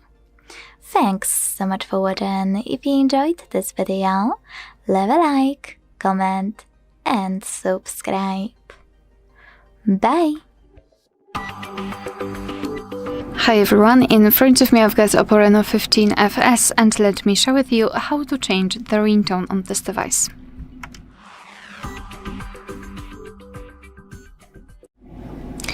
So let's start with opening the settings, and here we have to scroll and find sound and vibration. Then let's scroll down a little bit and find this ringtone and alert sounds and tap on ringtone at the top. So here we've got the albums from which we can choose the ringtone from. We've got classic and nature. Moreover, here we've got the option on this device, and we can enter our own files. If we've got something, for example, downloaded or recorded, it should appear right here. And if it is compatible, you will be able to choose it and set it as a ringtone. Let me choose something from the nature, maybe. And here we've got the list of pre-installed ringtones. All you have to do in order to listen how the particular ringtone sounds is to simply tap on it. So for example, blanket of snow. Now you can listen to it and decide whether you like it or not. So let's pretend I wish to set maybe this rainforest as my ringtone. So all I have to do is to mark it and then tap on come back. Simply go back. And after getting back to this sound and vibration section, you can see that the rainforest is notified right here, and it means that from now on our device will use the chosen ringtone to notify us about the incoming call. Alright, so that will be all. Thank you so much for watching. Please hit the subscribe button and leave the thumbs up. In front of me is OPPO Reno15 FS, and today I would like to show you how you can check all specifications of this OPPO. Start by opening Play Store and downloading free app called DevCheck device and system info from Flair to Developer. Not sponsored, by the way. When your app is ready, launch it, and thanks to it, learn all the information about your OPPO's dashboard, hardware, system, battery, network, apps, camera, and even sensors.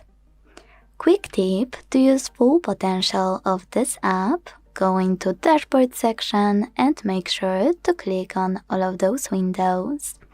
Not only because you will see all the informations, but also because when you click settings at the bottom right corner of each pop-up, you will get instantly transferred to this place in your device's settings.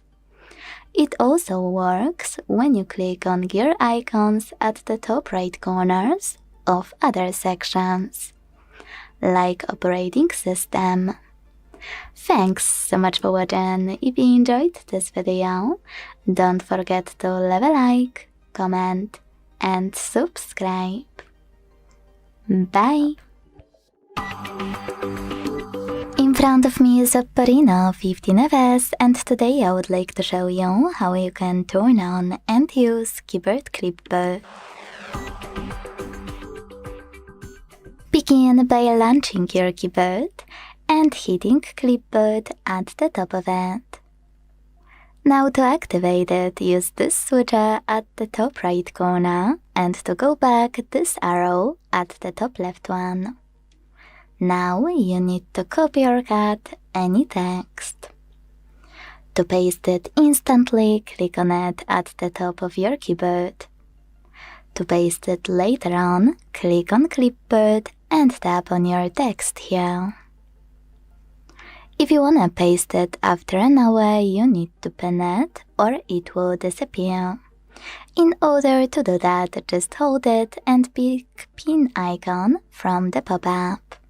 You can unpin it the same way. To delete it, you can either hold it and tap on delete, or you can swipe it to the right, swipe it to the left, and last but not least, click on this pen at the top right corner, select it and use pin icon here. You can also pin it or unpin it using this icon. Finally, to disable clipboard, just use the same switcher as before. Thanks so much for watching. If you enjoyed this video, leave a like, comment, and subscribe. Bye! Welcome. In front of me is a OPPO Reno15 FS, and today I will show you how we can format your SD card.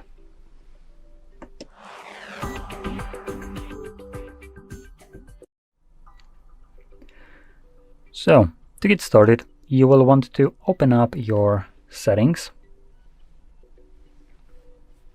And in here, normally you would be located at the very top of the settings page.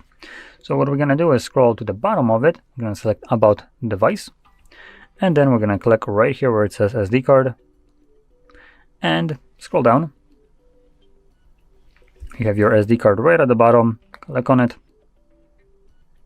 And at the bottom of the screen, as you can see, you have Format SD card. Now, before I go through this, I want to quickly mention that this will basically remove all data that is being stored on that card.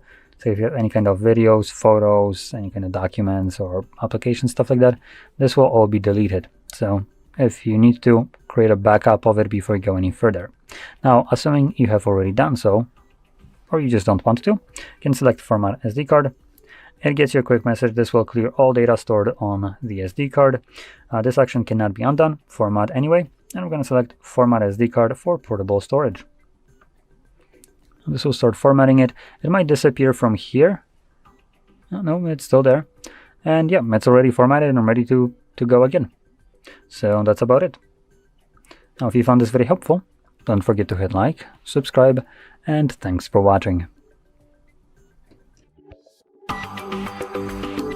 In front of me is OPPO Reno 15 FS, and today I would like to show you how you can change and customize your keyboard. First of all, you need to launch your keyboard and click on this icon of a color palette at the top of it. Now, to change theme of your keyboard from the list of available ones, scroll down and make sure to click on all of those icons at the top right corners. Thanks to them, you'll be able to see all available themes. After finding the best one for you, you need to click on it. I will go with this one. Manage key borders thanks to this switcher. And when you finished, hit apply at the bottom right corner. So when I do that, as you can see, theme of my keyboard has changed. To customize it though, use the same icon and this time tap on +1 under my themes. Now tap on a photo you wanna apply as your new keyboard's background. Pinch it to scale, drag it to move, and hit next. Adjust brightness by swiping left or right. Hit done. Manage key borders and tap on apply. Thanks so much for watching. If you enjoyed this video, leave a like, comment, and subscribe. Bye! In front of me is the OPPO Reno 15 FS, and today I would like to show you how you can turn on and use voice typing. Start by launching your keyboard and tapping on this icon of a microphone at the top right corner. If you can't see it, tap on Gear 1 first. Select voice typing and use gray switcher to activate it. Then go back to your keyboard and tap on Now Visible Microphone. Choose while using the app in the pop-up and start typing. As you can see, voice typing is on. If you want to stop, you can pause or use the same microphone. And now my favorite part. Click on your microphone and tap on tiny icon on the left of it. Select Next, hit Done, and enjoy using voice typing from this toolbar. You can move it around by holding and dragging it. To delete text on the go, use this button with an X. To enter some available settings, click on those three lines on the left. And to go back to standard keyboard, tap on keyboard icon. Thanks so much for watching. If you enjoyed this video, leave a like, comment, and subscribe. Bye! In front of me is OPPO Reno 15 FS, and today I would like to show you how you can open apps in pop-up view.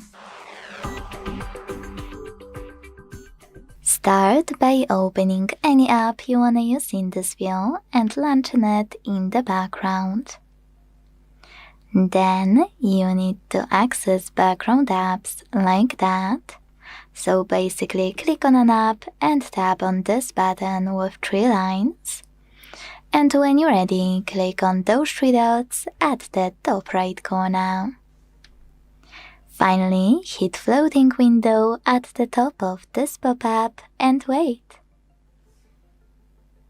As you can see now, I can use my app in this little window. To resize it, hold one of its bottom corners and drag it. If you want to move it around, hold those 3 dots at the top and drag it as well. To minimize it, click on Home button and swipe it to the side. Then access it by tapping on the bubble and tiny window. If you want to use your app in full screen view, hold this line at the bottom and drag it down. You can use the same one to close your window by swiping up. Don't forget to click on those dots though at the top to check out all of those options as well. Close, minimize, and full screen. Thanks so much for watching. If you enjoyed this video, leave a like, comment, and subscribe. Bye! Hi everyone, in front of me I've got OPPO Reno15 FS, and let me share with you how to change date and time on this device.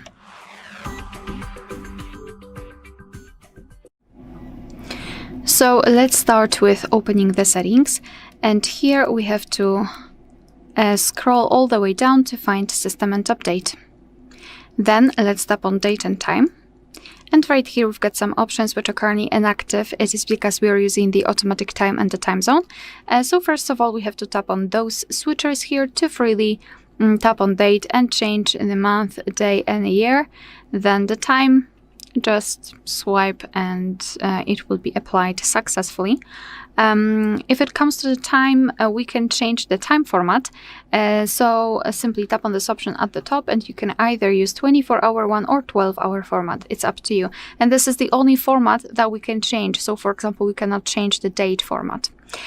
Here the time zone, just tap on the time zone, and as you can see here we've got the full list of available time zones. So find yours and tap on it and it will be immediately set also. Also the dual clock, you can turn it on and off just by using the switcher, and the whole idea of this feature is that your device will show you 2 different clocks. The first one from the place you're currently in, which is right here, and the second one from any other place of your choice. You have to search for a city and set it. And here you can decide where you want to apply or actually display the dual clock on. Alright, so this is the manual customization of date and time. Of course, we can go back to all previous settings just by using those 2 switchers to set everything automatically. Alright, so that will be all. Thank you so much for watching. Please hit the subscribe button and leave the thumbs up. Hi everyone, in front of me I've got OPPO Reno15 FS, and let me share with you how to enable the developer options on this device.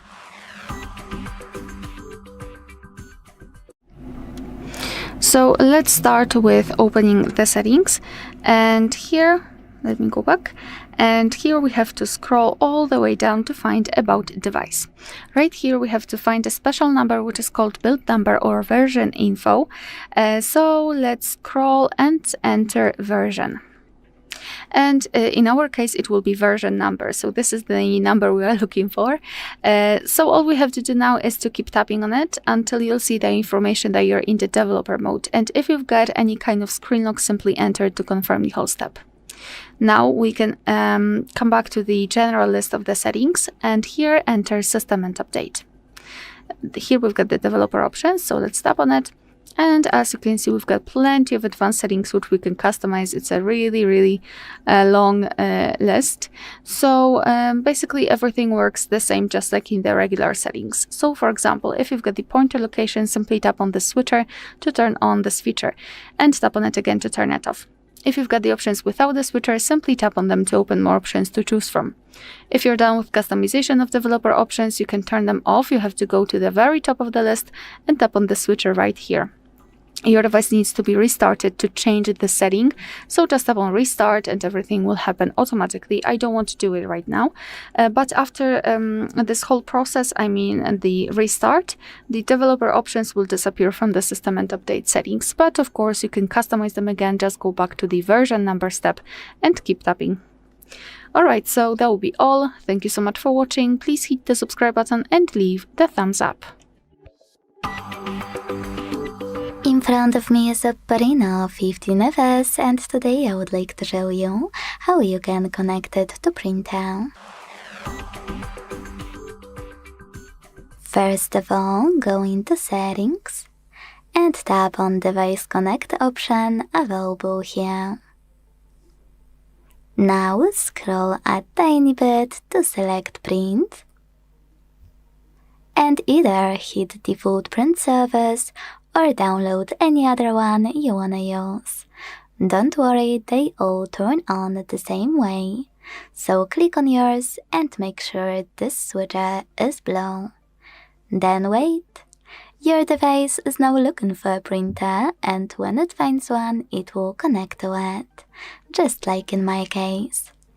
If you still can't connect though, enable print service and wait for plus icon to show at the top right corner. Then click on it and tap on Search for Wi-Fi Direct Printers if your printer supports this option. Tap on Allow, then go Enable Location thanks to Gray Switcher and go back. Then click on Search for Wi-Fi Direct Printers again and wait for your OPPO to find yours.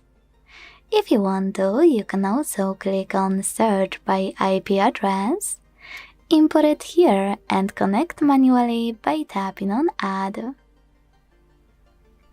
Thanks so much for watching. If you enjoyed this video, don't forget to leave a like, comment and subscribe. Bye! In front of me is OPPO Reno15 FS, and today I would like to show you how you can clone apps. To clone apps on this OPPO, you don't need to download any app cloner. All you need to do is go into Settings and use one that your OPPO has to offer. To do it, scroll and hit Apps section available here. Now click on App Cloner and either tap on one of those apps or hit Other Apps and clone any of those.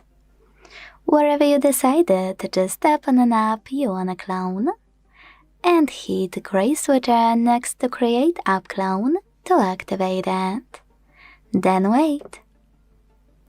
After cloning your app, you can rename it here and hit Save to save its new name. And also tap on Default App to open and adjust it thanks to one of those options. Always ask Original App or App Clone. Now you can go back and check out your cloned app. If you wanna delete it, you can uninstall it like you would any other app, or you can go back to the same section in Settings and tap on blue switcher.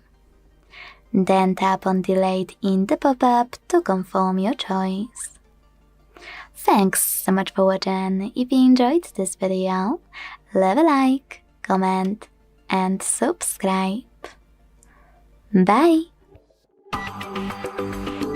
In front of me is OPPO Reno15 FS, and today I would like to show you how you can operate apps permissions. Start by opening Devices Settings and scrolling to hit Security and Privacy. Then scroll again to tap on Privacy Controls. And when you're ready, hit Permission Manager. Now you need to pick one of those options you wanna manage. I will go with Camera and click on one of your apps under one of those categories. In case of camera, allowed all the time, allowed only while in use, or not allowed. Let's go with AliExpress from not allowed one. Click on one of those options, allow only while using the app, ask every time, or don't allow. And after applying the best one for you, go back to check it out. As you can see, after a few seconds, AliExpress gained access to my camera while I'm using this app. But you can always pick any feature and select an app you wanna manage. Like, let's go into Contacts just to access calendar. Now, instead of applying any of those options, click on tiny text at the bottom, see all calendar permissions, and manage all of those only for chosen app the same way. Thanks so much for watching. If you enjoyed this video, leave a like, comment, and subscribe. Bye! In front of me is OPPO Reno 15 and today I would like to show you how you can download and apply animated live wallpaper called Magic Fluid. Start by opening Play Store to get Magic Fluid's Light Fluid theme from Mad Scientist. Then launch it, and to mute the music, click at the bottom left corner. Wait for the pop-up, hit consent, and tap on this gear at the top left corner to check out all of those options. Adjust all of them and check out preview at the top to create perfect wallpaper for you.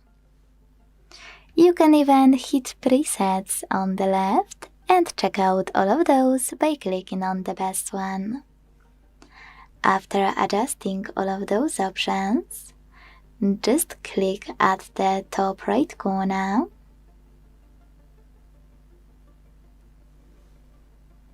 and bottom right corner.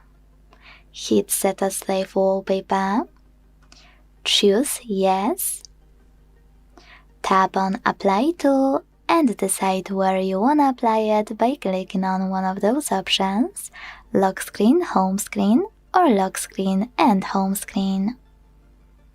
Make sure to tap on Apply at the top right corner to save your changes, and then go back. So when I do that, as you can see, my wallpaper was successfully applied. Thanks so much for watching. If you enjoyed this video, leave a like, comment, and subscribe. Bye! In front of me is OPPO Reno 15 and today I would like to show you how you can add emergency numbers.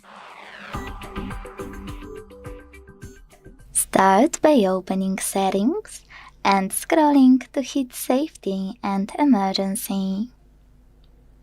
Then click on Emergency Contacts. Select Add Contact and click on the one you wanna set up. Then do exactly the same with all the other ones you need. Now hit Reorder at the top right corner, and if you want to change order of any contact, hold it and drag it. Then hit Save at the top right corner. If you wish to remove one, click on this X next to the chosen one and tap on Remove in the pop-up. Before exiting those settings, click on Change Setting and just to be sure, see if this switcher next to Show When Locked is blue. Without this option enabled, you won't be able to access your contacts without unlocking your smartphone. So now, when I go back, switch off my screen, turn it back on and swipe up, I can tap on Emergency SOS. Then hold blue button and swipe it to the right in order to check if my contacts were successfully added. Thanks so much for watching. If you enjoyed this video, leave a like, comment, and subscribe. Bye! In front of me is OPPO Reno 15 and today I would like to show you how you can use voice recorder. Start by launching Recorder app and tapping on Agree and Continue. Then use those three dots at the top right corner and hit Settings to manage all of those before recording. Now to start, click on this red button and hit Allow. As you can see, recording is on. To add a bookmark, click on the left button. To pause it or unpause it, click on the right one, and to end it and save it on the middle one. As you can see, my recording was successfully created. To play it, click on it. And to manage it, click on those three dots at the top right corner and check out all of those options. You can also use all of those at the bottom, like this one to add a bookmark now, or this one on the left to see all bookmarks you added. You can also select transcribe if you wanna see text of whatever you were saying or someone was saying on this recording. You can also go back, hold your recording here, and use all of those options at the bottom, like rename or delete. Thanks so much for watching. If you enjoyed this video, leave a like, comment, and subscribe. Bye! Hi everyone, in front of me I've got OPPO Reno 15 FS, and let me share with you how to update the apps on this device.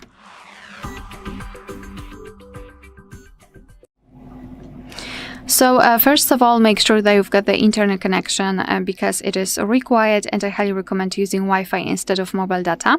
Then we can enter the Play Store, but to be able to actually use it, you need to have your Google account added to the device. So you can either do it after entering the Play Store, or you can check our tutorial of how to add or remove a Google account in this specific device. I've just recorded it so you can check and follow my tutorial. So let's start and open the Play Store. So probably this is what you will see after entering the Play Store. I didn't mean this loading page, but that's okay. Basically, all we have to do is to tap on the circle in the right upper corner, which is our account. Then let's go to Manage Apps and Device, and here tap on Updates Available. And as you can see, this is the list of all updates pending, so all apps which we can update, and basically it depends what you wish to do. You can either update all and your device will download all of the updates, or you can simply choose specific apps and tap on update next to the app, and your device will basically download the updates. Of course, if you've got the internet connection, for some reason, even though I'm connected, I've got some problems, but basically just tap on update, your device will show it at the very top of the screen, and basically it will automatically download and apply the update. So you do not really need to do anything more, just wait patiently. Of course, you can turn it off, everything will happen in the background. Alright, so that will be all. Thank you so much for watching. Please hit the subscribe button and leave the thumbs up. In front of me is OPPO Reno 15 FS, and today I would like to show you how you can add a password to Passwords Manager. Start by opening Settings and scrolling to click on this section called System and Update. Then click on Input Method and tap on Autofill for Google section available here. Now choose Google Password Manager And to add any password, select Add Password at the top. If you can't see those options, that means that you never added a password before. To add all the other ones manually, you need at least one. So to fix it, hit Settings at the bottom right corner. Make sure Offer to Save Passwords is on, and then log in into any app or any website. You'll get this pop-up, Google Password Manager 1, and after tapping on Save, your password will be here. To add any other one, tap on Add Password and input all of those informations. At the top, you can type in any website or hit Select App and click on a chosen one.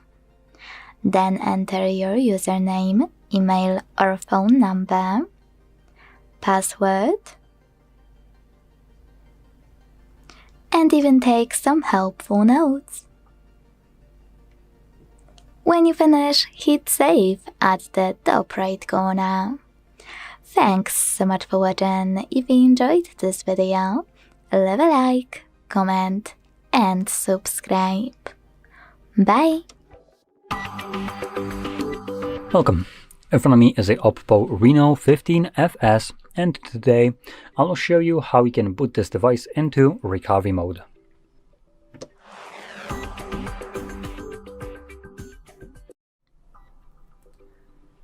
So, to get started, you will want to turn off your device, and you can do so by pressing power button and volume up at the same time, which brings up our boot options, and here you want to swipe down to turn off your device. When you do so, you will feel a vibration of your device, which indicates that the phone has fully turned off. When you feel that, you can now hold the power button and volume down at the same time, and when you see the OPPO logo on a screen, let go of the power button but keep holding volume down. This will redirect us to the first language selection page, and then once we select our language, to the recovery mode. Now I'm gonna expose my image just so you can see the other languages, and I do want to select English right here, so that's what I'm gonna click. And you can see we have a couple options in here. We have format data, which is protected by randomly generated code, which you just need to type in to confirm it. And then we have reboot device and power off. Just two different ways of leaving this mode. So I'm going to select reboot device and confirm it at the bottom, and this will bring me back to Android.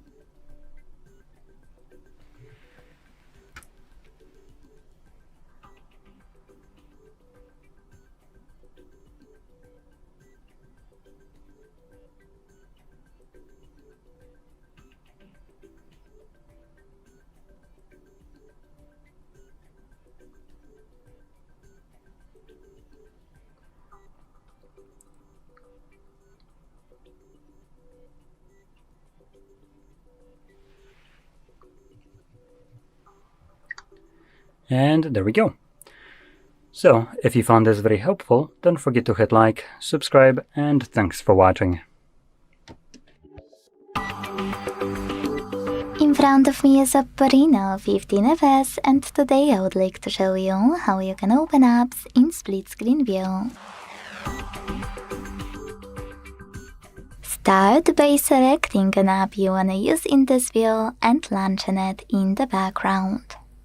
Now click on those three dots at the top right corner, and when you see this pop-up, hit Split View. Now tap on the second app and enjoy using both at once. If you want to resize one of those windows, just hold this line in the middle and drag it. You can use the same one to exit split screen by swiping one of your apps all the way up or all the way down, then tapping on Home button. You can also close split screen by accessing background apps again and swiping it.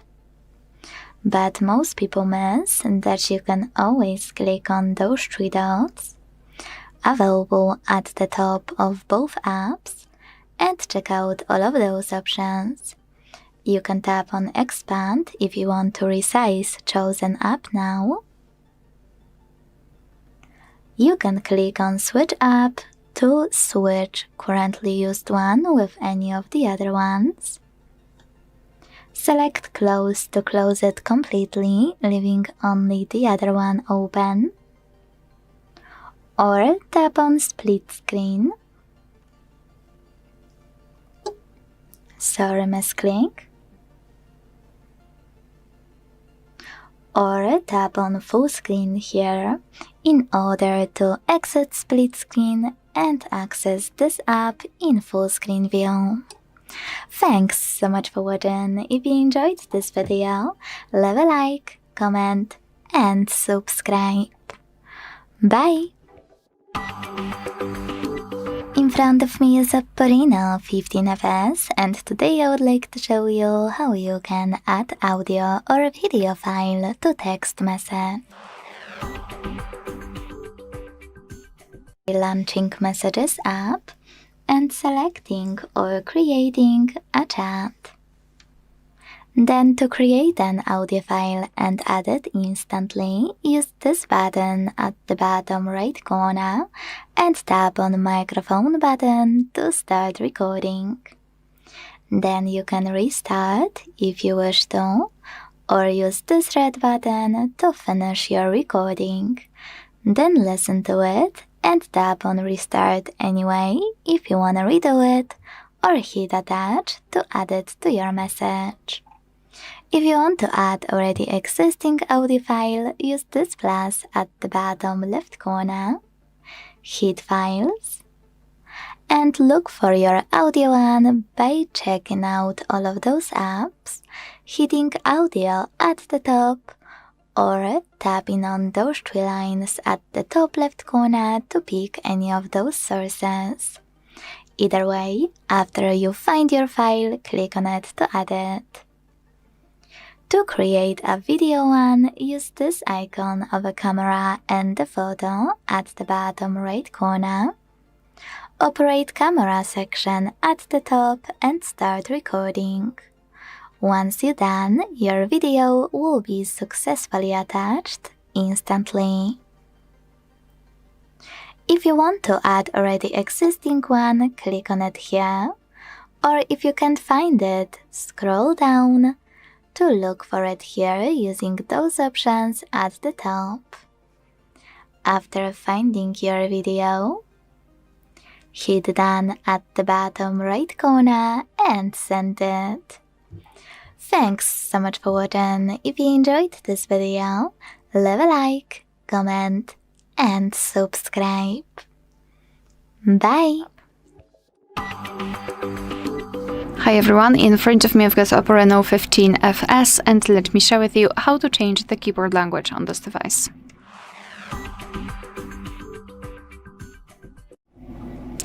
So let's start with opening the app which will provide you with the keyboard. So for example, messages, notes, browser, settings, whatever. Just have the keyboard on the screen, and obviously you can do it using the regular settings, but I prefer to do it using the keyboard. So let's open the keyboard here and then tap on this the settings icon in this upper panel. Then tap on languages at the top. And here we've got the languages that are currently applied to the keyboard. So let's tap on Add Keyboard here. And we've been transferred to the full list of available keyboards. So find yours and tap on it. Here, let me maybe pick something more graphical. Here we've got it. So basically here you will have the keyboard layouts, and the number of keyboard layouts depends on the specific language. Sometimes you will have only one, and sometimes even up to 7 different layouts. So just mark the option you'd like to use and tap on Done. And as you can see, it has been immediately applied to the keyboards. And before I'll show you how to remove the languages from this list, I'd like to show you how to use keyboard with 2 or more languages added. As you can see, we've got a hint. So here we've got a globe icon, thanks to which we can change the keyboard layout. So now we've got English and Polish, and after tapping on this one, I believe we've got Russian, or maybe not Russian, sorry. That was and here we've got our new language. So as you can see, this is how to use the keyboard layouts, the the language key, and obviously the spacebar, it's not empty anymore. Right now we've got the name of the language we're currently using. So to remove the language from this list, simply enter the settings again, tap on the languages, and here tap on this edit icon in the right upper corner. Mark the language that you would like to delete and tap on the trash bin icon. And we've got only one language applied. Alright, so that will be all. Thank you so much for watching. Please hit the subscribe button and leave the thumbs up. In front of me is OPPO Reno 15 FS, and today I would like to show you how you can set up Upload. Start by opening Devices Settings and scrolling to hit Security and Privacy. Then scroll all the way down to hit App Lock and tap on gray switcher next to App Lock feature. Now you need to set privacy password you will use to unlock your apps. Hit Settings in the pop-up, tap on Use a different password type and pick one of those. 4 digits, 6 digits, 4 to 16 digits, pattern or alphanumeric. Then create it, repeat it to confirm it, and if you want to link your account with privacy password, hit link or tap on Not Now to do it later. Set up recovery email in case you forget your app log. Tap on question, select this question here and either pick one of those or tap on custom question to create your own. Then choose confirm and remember to answer it correctly below. Once you're done, hit done and lock your apps by clicking on gray switchers next to them. So when I go back and check any of them, I can see that privacy password is required. To disable app lock from any app, go back, hit app lock, enter it, and then select locked to see all of your locked apps. Use blue switchers to unlock them, and if you want to disable app lock altogether, use blue switcher next to it. Thanks so much for watching. If you enjoyed this video, leave a like, comment, and subscribe. Bye! Hi everyone, in front of me I've got OPPO Reno 15 FS, and let me share with you how to change the system language on this device.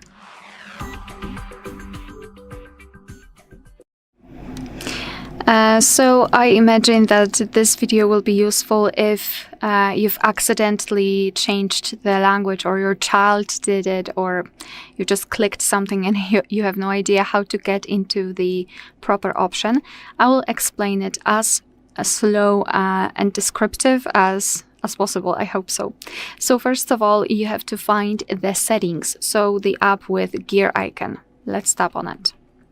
Then if you are in the settings, you have to scroll all the way down. So just do this fast movement until you will be at the very bottom. And now we have to tap on this option with gear icon next to it. So system and update.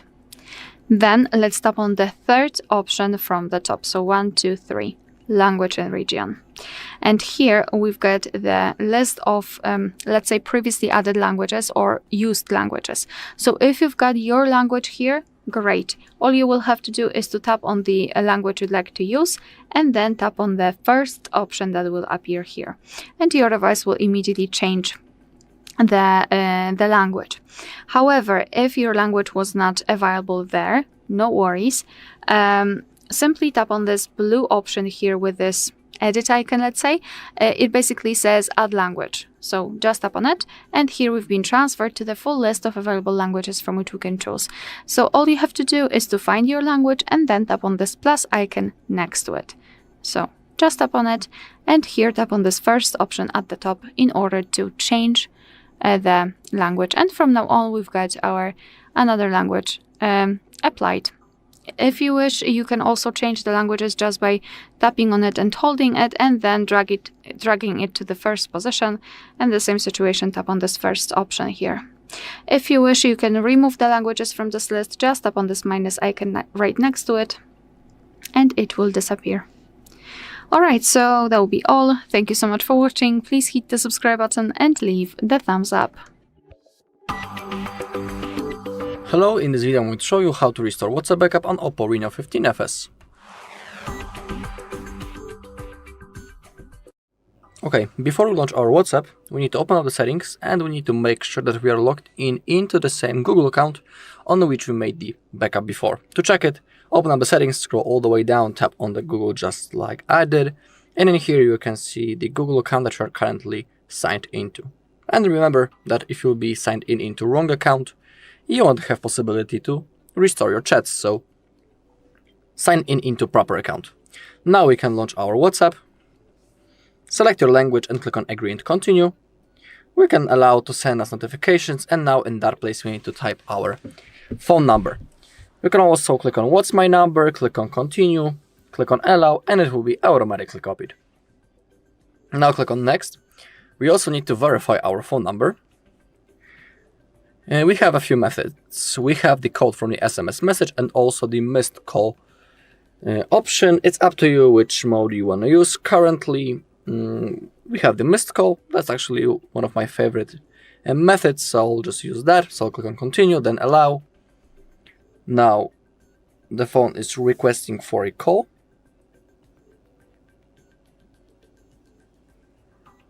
Okay, verified automatically.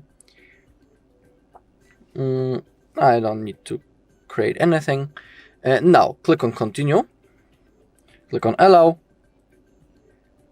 Now select restore from backup, and it is a really important step because if you click on skip, you'll destroy everything. Simply, you won't be able to restore anything later, so that's the only moment. So select restore from backup, click on continue.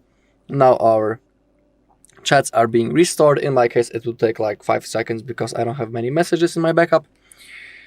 Now we can click on next. In here, you can type your name and also change the profile photo if you're interested. Then click on next.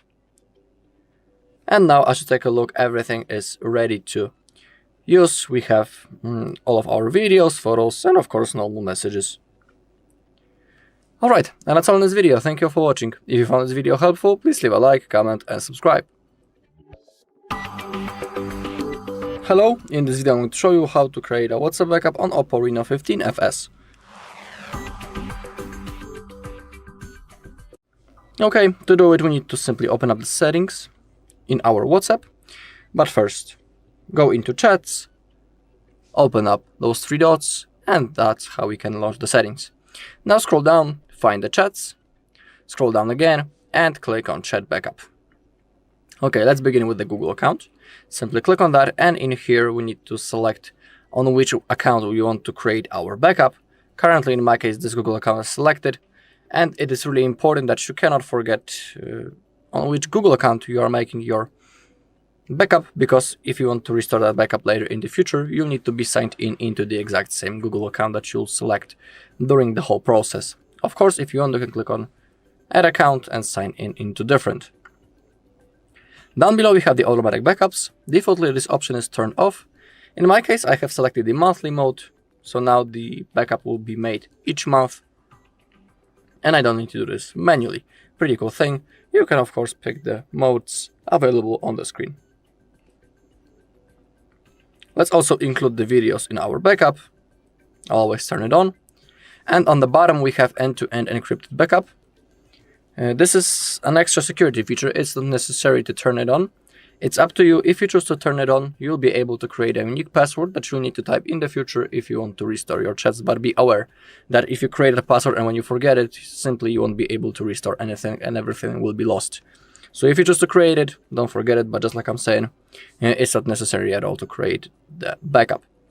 You also need to have some free storage space in your Google account.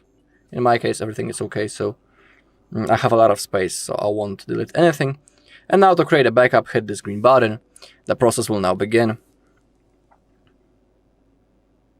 In my case, it won't take long because I don't have many messages. Okay, when this bar disappears, it means that everything went fine. You can take a look on the last backup. We have the hour, so we can compare. Everything is the same, so our backup has been successfully created. Alright, and that's all in this video. Thank you all for watching. If you found this video helpful, please leave a like, comment and subscribe. Hi everyone, in front of me I've got OPPO Reno15 FS, and let me share with you how to enable the Google backup on this device.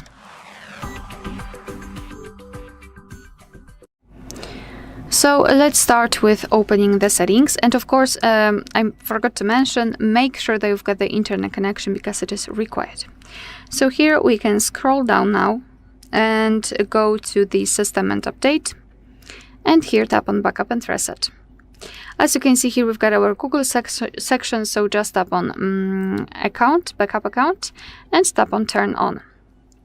Tap on next, and if you've got your Google account added to the device, you will be able to choose it from the list. If not, we have to add it right now, so just tap on add account, and make sure that you've got the internet connection again, and confirm everything with your screen lock. So here in this step we can either create a new account if you do not have your own yet, or simply type your email or phone. So let me do it. Whoa. And tap on next. Right here we have to enter the password. So after entering, just tap on next. Here we have to decide who will be using this device, so just mark the option and then tap on next. Google Terms of Service and Privacy Policy, you can tap on them to learn more, and tap on I agree after reading.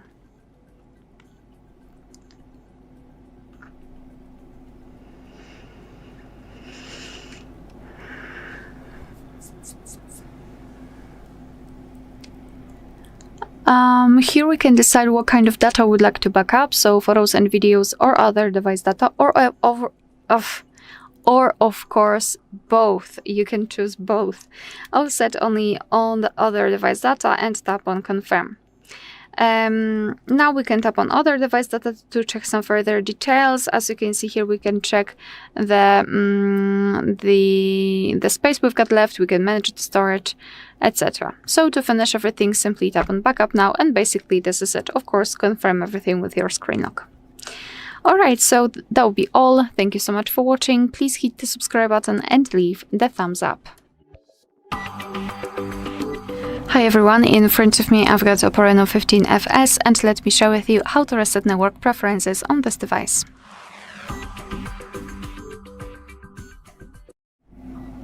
So let's start with opening the settings, and right here we have to scroll and find security and privacy.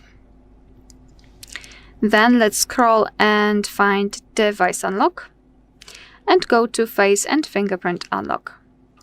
Tap on fingerprint, enter your screen lock to confirm, and here we've got the reminder about the screen protector. So basically, if you're using one, it might affect the fingerprint recognition, the fingerprint sensor, because it is located under the screen. So a tip, just put the screen protector and then add your fingerprint, so it will increase the reliability of the fingerprint sensor. But of course beware, because sometimes different screen protectors might interfere and they won't be compatible with the screen with the fingerprint recognition. Alright, so just tap on add now. Here we've got our sensor, so let me put my finger on it, and now we have to do it multiple times in order to add our fingerprint fully. So try to catch every part of it for better recognition, of course. Alright, great. Just tap on done. And this is our fingerprint section. This is the fingerprint we just added. We can rename it or remove it. Add another fingerprint if you wish. Here we can decide for what we want to use our fingerprint for. So screen unlock, app lock, hide apps, or data protection. And here we've got the quick launch. So basically you can touch and hold the fingerprint sensor until icons appear. It's up to you whether you want to use it. Fingerprint animation. So here you can customize the fingerprint. Just tap on the specific option and it will be applied, and you can decide whether you want to show the fingerprint icon when the screen is off. Alright, so now let me lock the device and check if it is working. So here we've got our sensor, so let me put my finger on it. And as you can see, the device is unblocked, which means that we just successfully added the fingerprint. Alright, so that will be all. Thank you so much for watching. Please hit the subscribe button and leave the thumbs up. Hi everyone, in front of me I've got OPPO Reno 15 FS, and let me share with you how to reset network preferences on this device.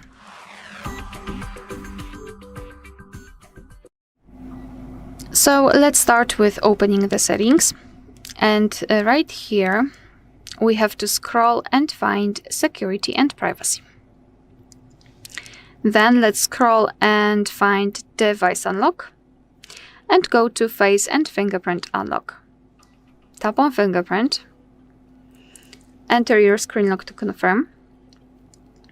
And here we've got the reminder about the screen protector. So basically, if you're using one, it might affect the fingerprint recognition, the fingerprint sensor, because it is located under the screen. So a tip, just put the screen protector and then add your fingerprint. So it will increase the reliability of the fingerprint sensor. But of course beware, because sometimes different screen protectors might interfere and they won't be compatible with the screen with the fingerprint recognition. Alright, so just tap on add. Now here we've got our sensor, so let me put my finger on it, and now we have to do it multiple times in order to add our fingerprint fully. So try to catch every part of it for better recognition, of course. Alright, great. Just tap on done. And this is our fingerprint section. This is the fingerprint we just added. We can rename it or remove it. Add another fingerprint if you wish. Here we can decide for what we want to use our fingerprint for. So screen unlock, app lock, hide apps, or data protection. And here we've got the quick launch. So basically you can touch and hold the fingerprint sensor until icons appear. It's up to you whether you want to use it. Fingerprint animation. So here you can customize the fingerprint. Just tap on the specific option and it will be applied, and you can decide whether you want to show the fingerprint icon when the screen is off. Alright, so now let me lock the device and check if it is working. So here we've got our sensor, so let me put my finger on it, and as you can see, the device is unblocked, which means that we just successfully added the fingerprint. Alright, so that will be all. Thank you so much for watching. Please hit the subscribe button and leave the thumbs up. Hi everyone, in front of me I've got OPPO Reno 15 FS, and let me share with you how to enable the night light or a comfort mode.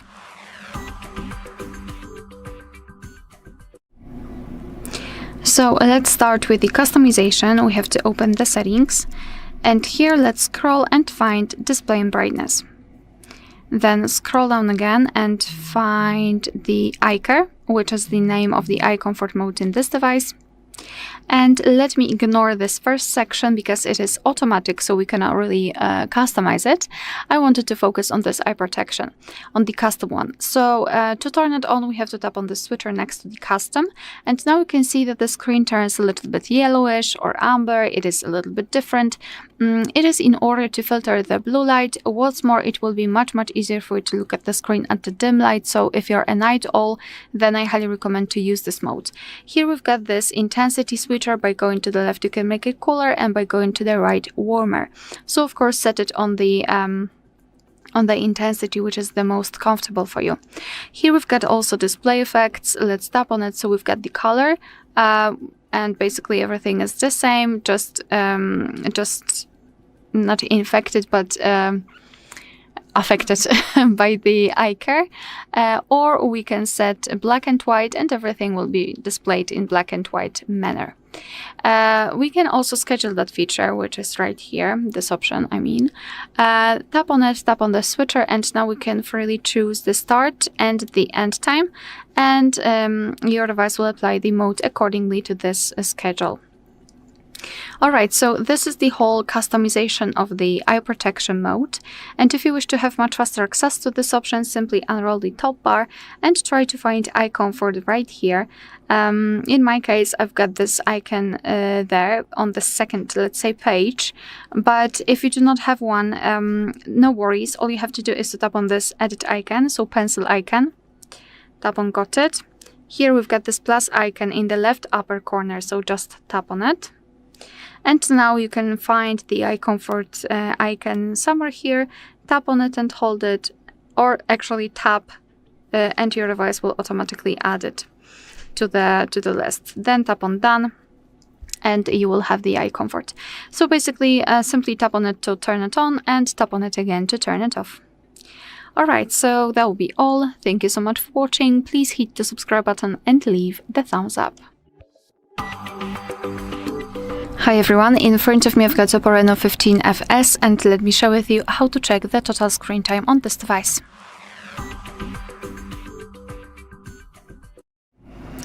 So let's start with opening the settings, and here we have to scroll all the way down, maybe not all the way, but scroll down to find the option Digital Wellbeing and Parental Controls. So right here we've got the graph which will show us for how long we've been using this device today, and you can see that in my case it is 13 minutes and most of the time I've spent on the settings. We can tap inside the graph and we will be transferred to the dashboard where we can check the screen time in particular days of the week. We can compare them, and after tapping on the specific day and after scrolling down you can see how much time we've spent on specific apps. Moreover, you can tap on the app, for example this one, and you will be able to check the screen time again, but this time it is tightly connected with this one app. After getting back, you've got the ways to disconnect. As you can see, we've got 4 different options. I'll discuss only one. For example, app timers, which is at the top. Let's tap on this option. Right here we've got the list of apps which are currently installed on this device, and what you can do here is to actually limit the time you're spending on the app. So for example, let's pretend that I'm spending too much time on the camera, which is right here. Now we have to tap on this hourglass icon and we can set the timer. So for example, if I will set it for 30 minutes, it means that I can use the app for 30 minutes during a day, and after that time the app will be blocked and the timer will reset at midnight, which means that tomorrow I will be able to use it for 30 minutes again. I can also set it for 0 minutes, tap on OK, and as you can see the camera is blocked. Also the icon is a little bit grayed out and transparent, and after trying to open it we can see this information that unfortunately that timer ran out and it will start again tomorrow. Obviously it will not because we've got it set on 0 minutes, but still I think that it is a really nice option to try to limit the time we are spending on apps, for example social media or something like that. Obviously we can quickly change it. I mean, we can quickly turn it off, but we can at least pretend that we are trying to limit the time. Of course, to turn it off we have to go to the settings again and here tap on the trash bin icon next to the app timer. Alright, so that will be all. Thank you so much for watching. Please hit the subscribe button and leave the thumbs up. In front of me is OPPO Reno15 FS, and today I would like to show you how you can set up an alarm clock. Start by opening Clock app and tapping on Alarm at the bottom left corner. Then use this plus icon to create a new one and adjust it however you want to. First, set up an hour at the top. Then you need to pick one of those repeat options. Ring once, weekdays, you can adjust each one individually and hit OK to save your changes. Scramble, read all of those informations, pick a date and sound alert, or custom. If you decided to select custom, pick days of the week manually. Now you need to scroll down and adjust all of those options. Alarm name, ringtone, hit Allow in the pop-up and either pick one of those options, like Default, None, Classic, select any of those ringtones, or log in into your Spotify. This way you can use music from it. You can also tap on weather, so your ringtone will change depending on the weather. Or last but not least, hit on this device and pick any song from your smartphone by clicking on it. Wherever you decided, go back and use this switcher next to vibrate to switch it on or turn it off.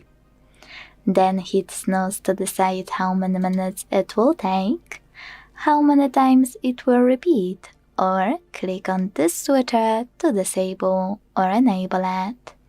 When you go back this time to save your alarm, hit Done at the top right corner. As you can see, mine was successfully created. To edit it, click on it, make any changes, and select Done. To turn it on or off, use this switcher next to it and pick whatever you want to in the pop-up. To get rid of it, hold it and select Delete at the bottom. Last but not least, if you want to pick some options for all of your alarms, click on those three dots at the top right corner, hit Settings and manage all of those. Thanks so much for watching. If you enjoyed this video, leave a like, comment and subscribe.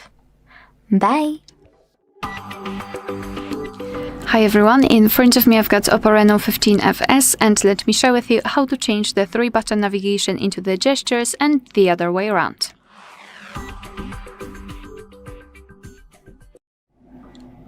Alright, so let's start by getting into the proper section. We have to open the settings first of all. And in the settings, let's scroll all the way down to find System and Update. On the second position, we've got System Navigation, so let's tap on it. And here we've got our two different options. So if you've got the gestures and you'd like to use the buttons, simply tap on this option and your device will immediately apply 3-button navigation. Here you can customize it, so you can reorder back button and the resend. So it depends which option is more comfortable for you. Here you can also customize circle to search. I mean, you can turn it on and off, and same with Digital Assistant. So obviously this one, the 3 bars icon, is responsible for opening the resends. Here, square one is responsible for getting back to the home page directly, and back button to get to the previous page. If you wish to set the gestures, just tap on this animation here, and your device will ask you whether you'd like to go through the tutorial. So of course you can do it. I don't want to do it, because I will also explain you how to use the gestures in a second. So you can see that instead of the 3 buttons, we've got this line which is responsible for some gestures. You can hide it if you wish. However, you need to be aware that you will not be able to use circle to search, as it is associated with this line. So it's up to you whether you're using circle to search or not. Here we can vibrate on back navigation, mistouch prevention. Again, learn gestures, so you can go through the tutorial, and sensitivity to back gesture. And to be honest, I highly recommend to get back to this option after a while of using the gestures, so you will be able to need to decide actually whether you need the sensitivity to be higher or lower.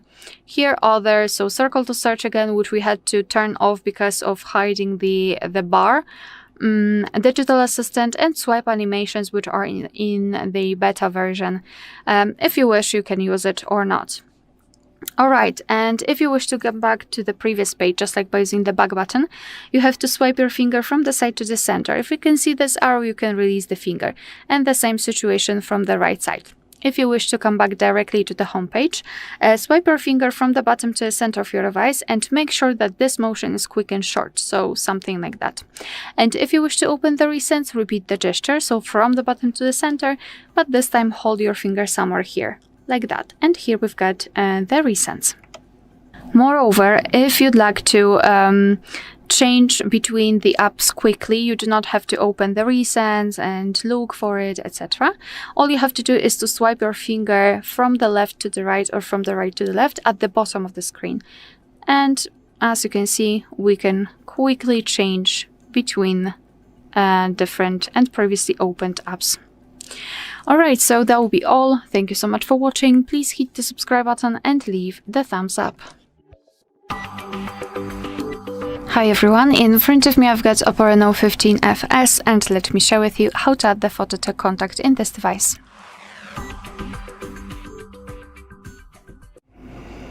So let's start with opening your contact list, for example with the usage of the dialer, 3 bars icon and contacts.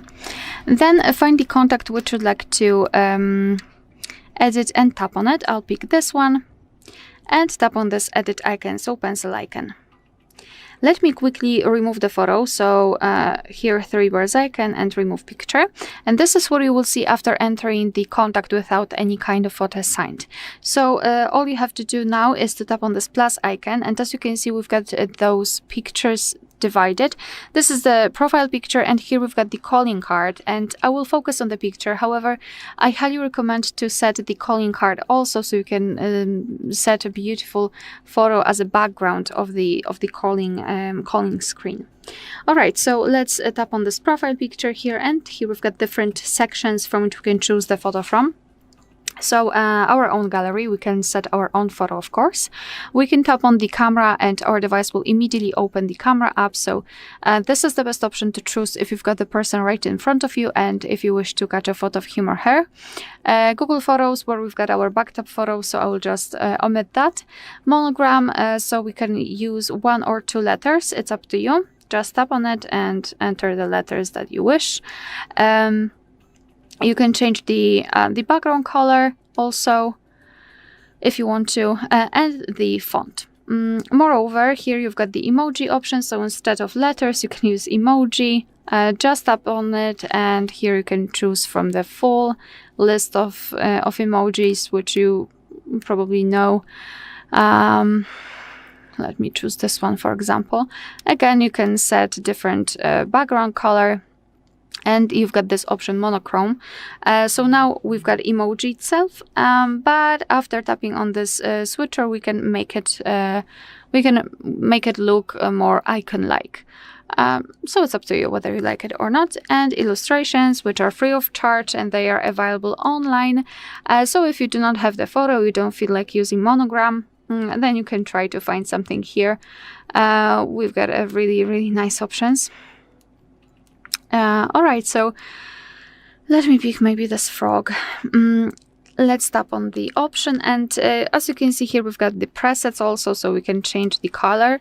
Moreover, we can zoom in and out the photo. This is the same section for the illustration, also the photo taken by the camera, with the camera, and the illustrations here.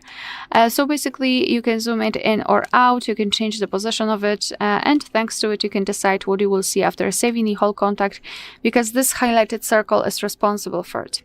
So position it just like you want to, and then tap on choose right here.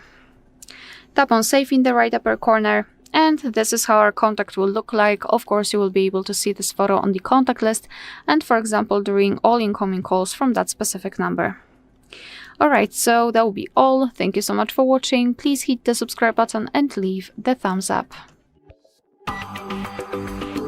Hi everyone, in front of me I've got OPPO Reno15 FS, and let me share with you how to change the wallpaper on this device.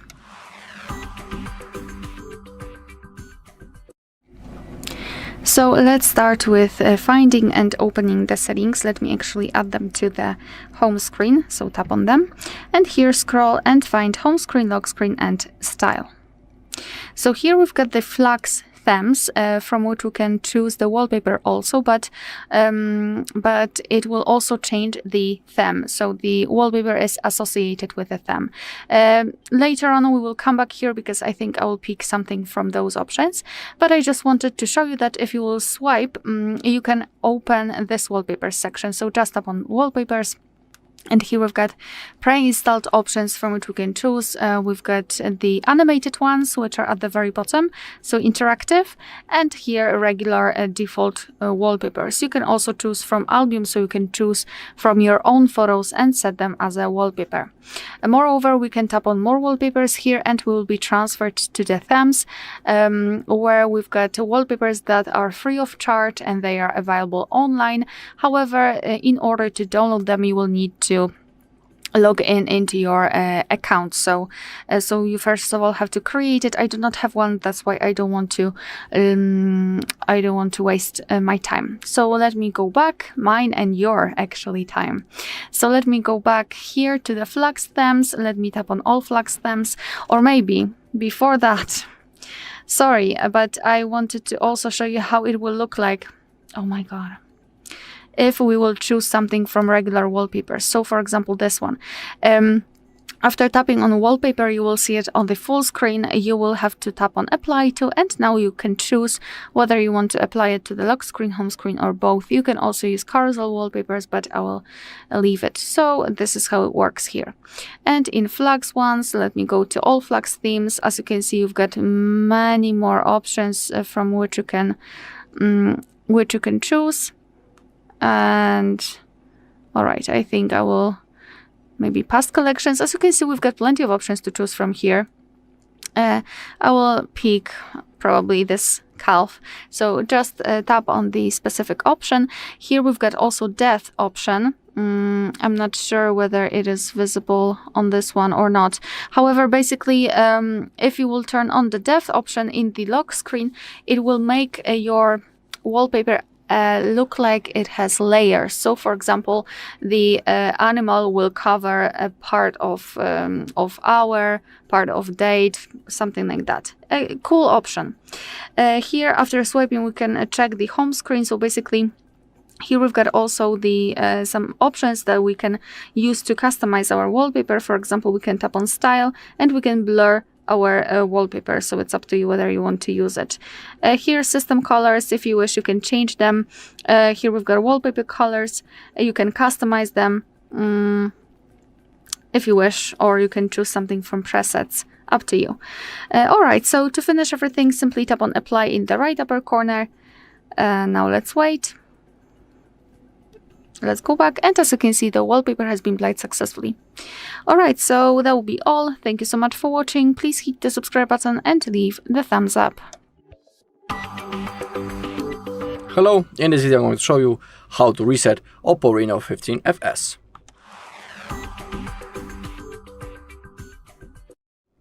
Okay, we have two methods how we can reset our phone. Of course, I'll show you both methods. First, and always the recommended method, is a reset using the settings. To do it, open them up.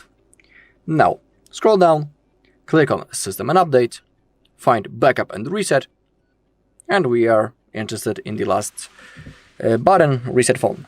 But before we reset our phone, I always highly recommend to create a backup of your data.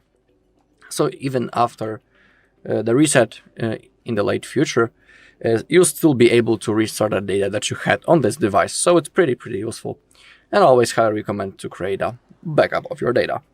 Now, to reset the phone, click the button.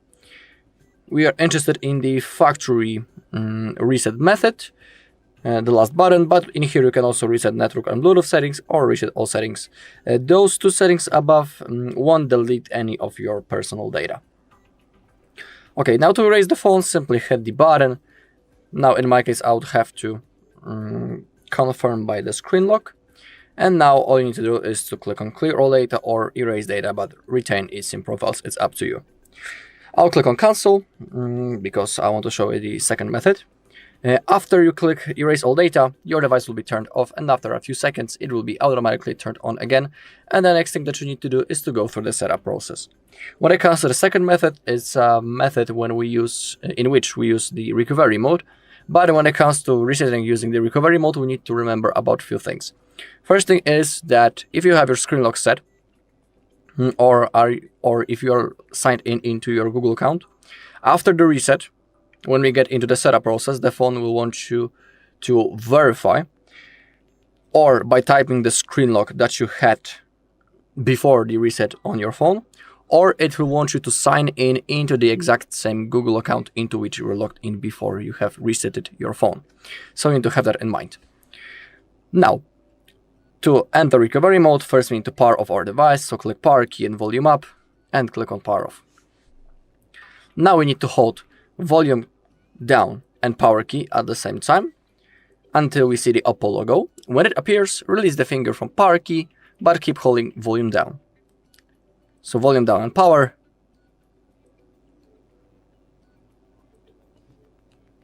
Release the finger when the OPPO logo appears, but keep holding volume down. Okay, now we can use volume keys to navigate and power key to confirm the selected options, but as you take a look, the touch screen also works. The recovery mode is really dark, and I'm sorry, it's impossible to change the brightness in here. In recovery mode, of course. Now select format data, and now type the code that appears on your screen. In my case, it's that code, so I need to type 7, 9, 8, and 2. And now click the format key, which is right in here where I'm pointing, to start the process. Okay, data formatted, click on OK, and now our device will be turned on automatically, and just like in the previous method, the setup process will appear on the screen. Alright, and that's all in this video. Thank you all for watching. If you found this video helpful, please leave a like, comment, and subscribe. Welcome. In front of me is a OPPO Reno15 FS, and today I will show you how you can insert SIM card into this device.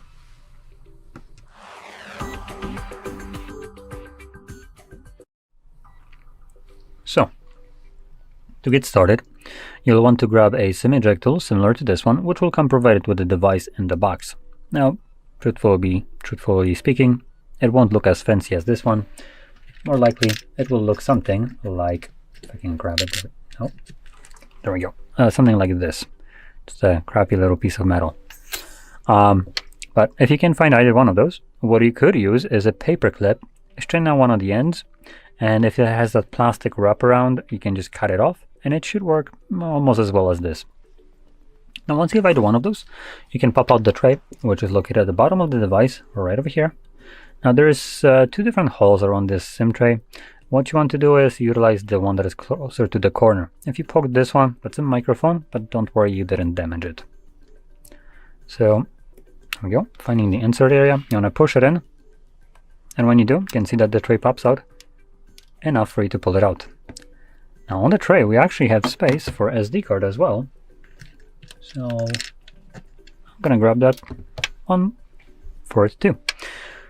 So the top tray is SIM number 1, and I'm just gonna clip it in place. It does have retention brackets, which you can see kind of right here at the edge. So make sure that it is laying completely flush on the tray. It should not be protruding from it, and if you flip it upside down, this card should stay in the tray. Now, SD card, or the bottom tray more like, has space for either SIM or SD card. If you're planning to use a SIM, you would place it sideways. As you can see, the pictures on here kind of indicate how you're supposed to... Come on, focus. There we go. So you can see it tells you how the SIM card is supposed to go and how the SD card is supposed to go. So pop in here the card which we want to use. I do also want to add one more info. If I'm correct, this device has eSIM support, as the normal 15 and the Pro did. And if that's the case right here as well, then the bottom tray, this one, is interchangeable with the eSIM. So if you're planning to use, for instance, dual SIM cards, then you won't be able to use eSIM. But if you turn off, or if you add an eSIM, this would turn off the SIM spot at the bottom. So it would only leave you with the SD card spot. Now this is obviously toggleable, so you can turn it on or off. So it's not a permanent kind of change. Anyway, once you clip your card in here, again, it used to be clipped in place, shouldn't be falling out, you can insert this tray back into your device. And these cards should start working right away after insertion. And give it a moment. And right about there we go. Now, So it tells me I need to confirm my SIM card PIN, as I do have one set on here. And when I do so, this would obviously connect to cell towers and unlock the card so it can be used. An SD card should give us some kind of notifications usually, maybe not always. So you know what, let's go into the settings so I can show you this. And let's go to about device, storage, and I can already see there it was SD card. So it detects it, 64 gigs, that's it. So yeah, there we go. Now anyway, if you found this very helpful, don't forget to hit like, subscribe, and thanks for watching. Welcome. In front of me is a OPPO Reno15 FS, and today I will show you how we can capture a screenshot on this device.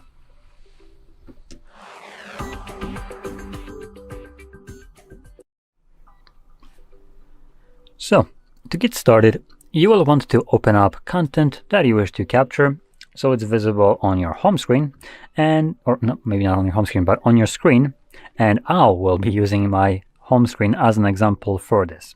So once everything is prepped, all you would need to do is press the power button and volume down when the content is visible on your screen, like so. It captures a screenshot, and first time around it will get you this pop-up letting you know that it can also capture a screenshot with gestures. Now these all include 3-finger gestures with different kind of variations to it, so you can go over these, see them all, and utilize them instead of the buttons if you want to. Now this does give you a little bit more control, as you can, for instance, capture cropped ones. So you can do this, for instance, something that you couldn't do before with just buttons. Additionally, also, I want to bring that up. So let's open up settings as an example now, and I'm gonna do a 3-finger swipe down for a screenshot. It does give you 3 options. No, every screenshot does. We have scroll, share, and mind space. So this is or some space, whatever. This is an AI crap right there. But the nice option there is the middle one, the scrollable one. If you click on it, it automatically starts scrolling. We can tap on the screen to stop it from doing so and move it ourselves. And this allows you to basically capture a long version of a screenshot. Instead of just what's visible normally on a screen, you can continuously scroll while keeping the thing that was at the top that is no longer visible. So now I'm going to select done. This will save this longer version. And now I can go into the Photos app. And in the Photos tab, just the main one, you will find your screenshots. If you just capture them, they will be at the very top. Now, if you're trying to find some screenshots later on down the line, chances are you already captured other content, so you will have photos, videos, memes, and other crap in here visible as well. So better way would be to navigate to albums and look for an album called screenshots. Now, in here you find also screen recordings, but it's still much easier to find screenshots in here compared to the normal photo tab, which contains literally every kind of photo and video on your device. So from here you can see we have the several different screenshots that I have captured. Here's a scrollable one. So if I basically zoom it in, there we go, to fill the screen like so, you can see that this is scrollable up and down. So there we go. So it's a much longer version of a screenshot. Then this is the normal one. This is the cropped, and the first one that I've captured. So there we go. I do also want to mention one more thing. You will not be able to capture every single application that you want. Probably you might have already experienced this if you ever tried to screenshot a bank application as a confirmation of payment. You cannot do that in there. Now, reason for this is that bank applications obviously hold your personal information and your funds. So how you capture a screenshot would open up a vulnerability for some kind of viruses to basically see the screen, and also to see what kind of pins you're signing in with, and so on. Obviously not something that you would want to have happen to you. So it's basically blocking screenshots and also screen recording in there. They're both using the same kind of method, so both of them are blocked the same way. So you can't do that. Now you will also encounter this crap being done in streaming platforms like Netflix, HBO, and Hulu, and other crap, along with Spotify. And for that, I do have alternatives for you if you want that are free and you can capture them to your heart's content. But for that, I recommend checking out the video where I did screen recording for this video, where at the end of it I did talk about this and what would be the great alternatives. I want to repeat myself here. So anyway, with that being said, I hope you found this video helpful, and if you did, don't forget to hit like, subscribe, and thanks for watching. Welcome. In front of me is a OPPO Reno15 FS, and today I will show you how you can hard reset this device through recovery mode.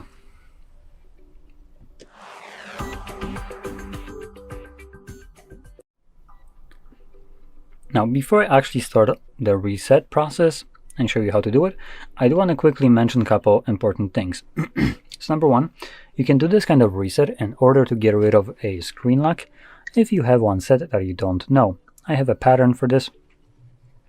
And additional thing would be that if your device has a Google account signed in, which I do not, but if yours does, your device will become FRP locked. And that means that once the reset is finished and you're going through the setup process, you will be forced to verify either the screen lock or the Google account that was signed in on here.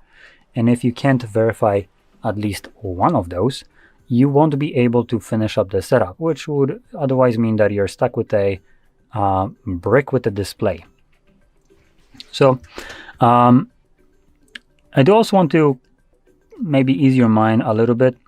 Even if you can't verify this, there is probably a decent chance that some of those like GSM stores that sell used devices, they usually offer services. One of those being unlocking phones like that would have this kind of protection. And this usually isn't like some expensive endeavor, so you can do that there and get it removed. Previously, I used to record videos on how to remove this at home for free without any tools, but Google has patched up everything that I used to record like that, so it's no longer viable. Anyway, let's now proceed on. So I'm gonna lock the device and proceed from here as though I don't know my screen lock. And first thing, we're gonna press power button and the volume up to get our boot options and swipe down to turn off the device. Now you'll feel a vibration of the device. When you feel that, that means that the device fully turned off. And now we're gonna hold power button and volume down. Now you're gonna let go of the power button when the OPPO logo shows up on the screen.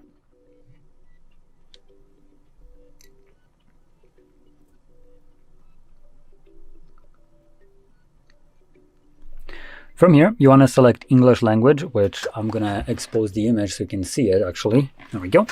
So here we have English. And from here, select Format Data. Now this option is protected by a randomly generated code, which you can see right here. So all you need to do is just type in whatever you see right here on the keypad, which for me right now is 9135. When you type it in correctly, it shows up this thing. All user data will be reset. I'm going to select Format right here, which begins resetting our device, and this process will take about a couple seconds, and you can see it's already finished. So we're going to click on OK. This reboots the device and continues resetting it in the background. Now this will take about a minute to finish up, and when it's completed, we will be presented with Android setup screen. So I'll be back once that is visible for me.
And as you can see, the process is now finished and you can set up your device however you like. So if you found this video helpful, don't forget to hit like, subscribe, and thanks for watching.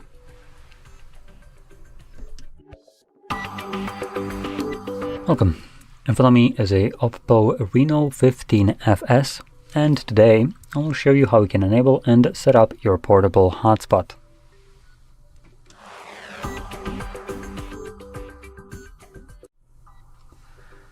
So to get started, you will want to swipe down from the top right side of your screen, so right here. This will bring down all your toggles. Here we are looking for the hotspot toggle, which if it's not visible on the first page, you can swipe to the left and this will show you additional pages. Now that is where the toggle is located for me. You can see it right here. But if you can't see it on any of the pages, it will mean that you need to add it. And you can do so by clicking right here on this pencil, click on the plus, and then find it below here. Now you're looking for a darker one. The light gray ones here are ones that are already added, and the darker ones like these ones are ones that you can add. So once you find your hotspot somewhere here, you just simply press on it, then click on done, and as you can see, the toggle stays here. So once you see it first time around, I recommend holding it, and then this will show you your hotspot password. I can clearly see this password isn't too fun, so we're going to select more settings and then select hotspot settings. This will automatically select our password, so let's get rid of it and then type in our own password, which will need to have at least 8 characters in length, and that can be letters, numbers, doesn't really matter.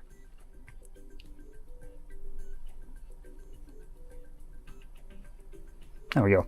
Now I selected a very simple one, such as my memory, so it's very fitting. And we have some other options in here as well. So for instance, we have the AP band. And again, just like the Pro, for some reason there is only one option, which I guess on this device is a little bit, actually, I would say it's more expected, but like hell it is. This is a 2025 or even 6 device that comes with only 2.4 gigahertz Wi-Fi. That's absolute bullshit right here. Now, chances are this is some kind of bug, because like I said, the Pro version of this device also had only 2.4, while the non-Pro, which is a lower tier, had both 2.4 and 5 gigahertz. That usually seems like a bug, that the higher tier version of this phone would lack something that the lower one has. Now this one is even lower, so it could be the case, but considering when this phone was released, it's highly unlikely. So I think what it might be happening here is that there's some kind of bug with this, and it might be just, system update, and you will see more options in here. And what you should normally see in here is the 2.4 gigahertz, which will stay like it is, and below that you should have a 5 gigahertz, which will say that it's a faster network. Now, because I'm pretty sure you're gonna eventually see these two options, I do want to kind of explain this. A 2.4 will be a better option for you, as generally hotspot that is from your phone, it's using mobile network, and mobile network is pretty damn slow. So there's not really any reason to go with the 5 gigahertz one. While the 5 gigahertz one might be faster and allow more devices connected, you're just running a hotspot, not a goddamn server from your phone. So this is kind of redundant, and on top of that, it will limit some other devices from being able to connect. So if you have a 5 gigahertz network enabled, and for instance you have a phone that only supports 2.4, like this one seemingly do right now, then whatever device you try to use to connect to this hotspot pin wouldn't straight up see this hotspot at all. So you would need to basically drop it down. Now the only benefit of a 5 realistically is that when you have a very densely populated areas, 5 gigahertz network will be better accommodated for that more densely packed areas where you have a lot of different networks at the same time, which 2.4 might struggle. But in general, for hotspot purposes, 2.4 will probably get you through whatever you need. So that's what I'm going to keep. Additionally, the name of the network will always be the name of the device. We can change it if you want to, shorten it, do whatever you want. I'm going to keep it kind of as it is, just did reduce the name. And lastly, when you go back in here, you can see we have one more toggle, which is automatically turn off personal hotspot after 10 minutes of no devices being connected to it. It's a great option. I personally really like to have this enabled, and it is by default. And this means that when you're using your hotspot as an example on your laptop and you're done working, you close the lid. This will obviously put your device into sleep mode, and that would then trigger the timer. 10 minutes later, your phone turns off your hotspot to preserve battery life, as your hotspot will consume more of your phone's battery life. So this is a great way to kind of preserve this. Now you can turn off the hotspot yourself. You don't need to wait for this timer. And I'm going to show that in a second. So let's first turn it on. So when it's all set up, find the toggle, tap on it, and you can see hotspot on. And you're good to go. Now when you're done, you can, like I said, either disconnect from it or tap on it once more to turn it off. And there we go. So with that being said, I hope you found this very helpful, and if you did, don't forget to hit like, subscribe, and thanks for watching. Welcome. In front of me is a OPPO Reno 15 FS, and today I will show you how you can enable and set up your Do Not Disturb mode.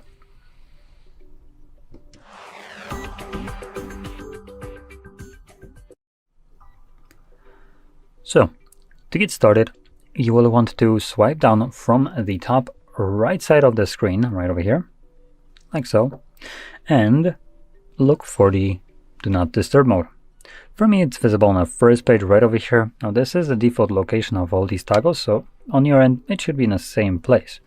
But if it's not visible here, you can either look for it on other pages, and if you can't find it on any of them, you can add it by clicking right here on this pencil, clicking on the plus, and then scrolling down here till you find it somewhere in the list. Now you would be looking for the darker looking icons.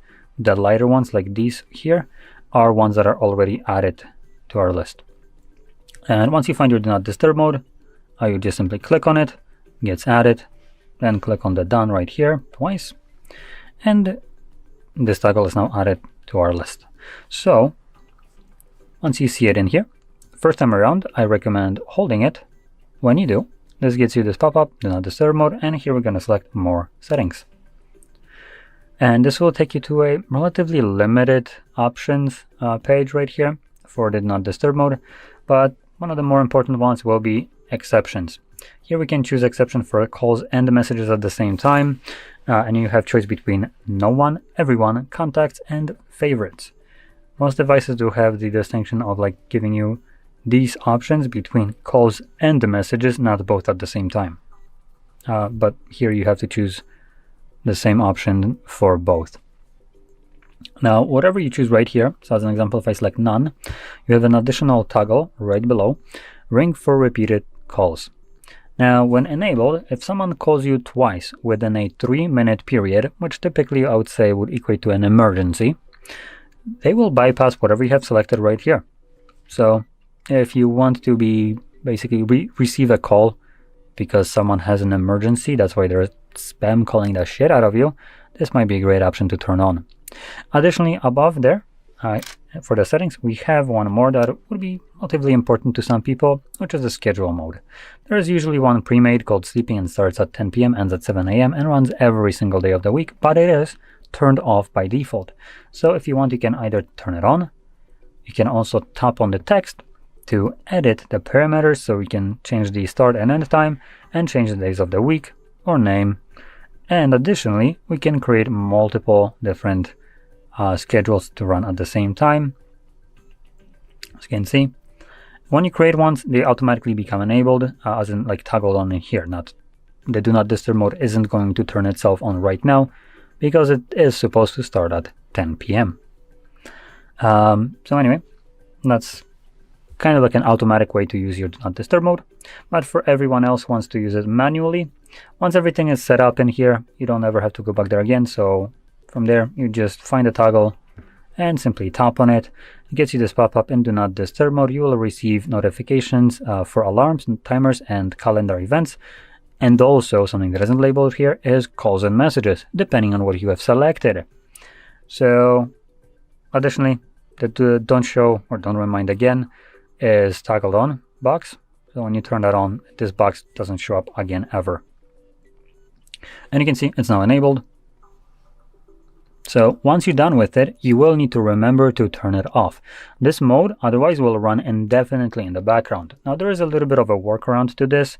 If you want to have kind of like a peace of mind that when you forget about it, it is going to turn itself off. And that would be to go into the settings and in the schedule mode, set one schedule to basically run somewhere throughout the middle of the night. So I'm going to select it like 2 a.m. Oh, sorry, let's just redo that. It's going to go 2 a.m. to 2:01 a.m. Off, and every day. So with this, what will now happen is your schedule will try to turn on the do not disturb mode at 2 a.m. You can obviously set whatever timer you want or time to try to turn it on, and a minute later it's going to turn itself off. Now if the do not disturb mode is already enabled, obviously it can't like enable it twice, so it stays on. But a minute later, once the timer runs out, it's going to turn it off, as it is supposed to be off at this point. Though keep in mind there's a little bit of a conflict between these, as this is going to keep it running till 7 a.m. So let's just get rid of this one. So now this would turn it off 1 minute later at 2:01, and basically that would kind of give you this peace of mind that the mode isn't permanently on. So every day it would be off in the middle of the night. Now anyway, with that being said, I hope you found this very helpful, and if you did, don't forget to hit like, subscribe, and thanks for watching. Welcome. In front of me is a OPPO Reno15 FS, and today I will show you how you can import contacts from your SIM card to the device.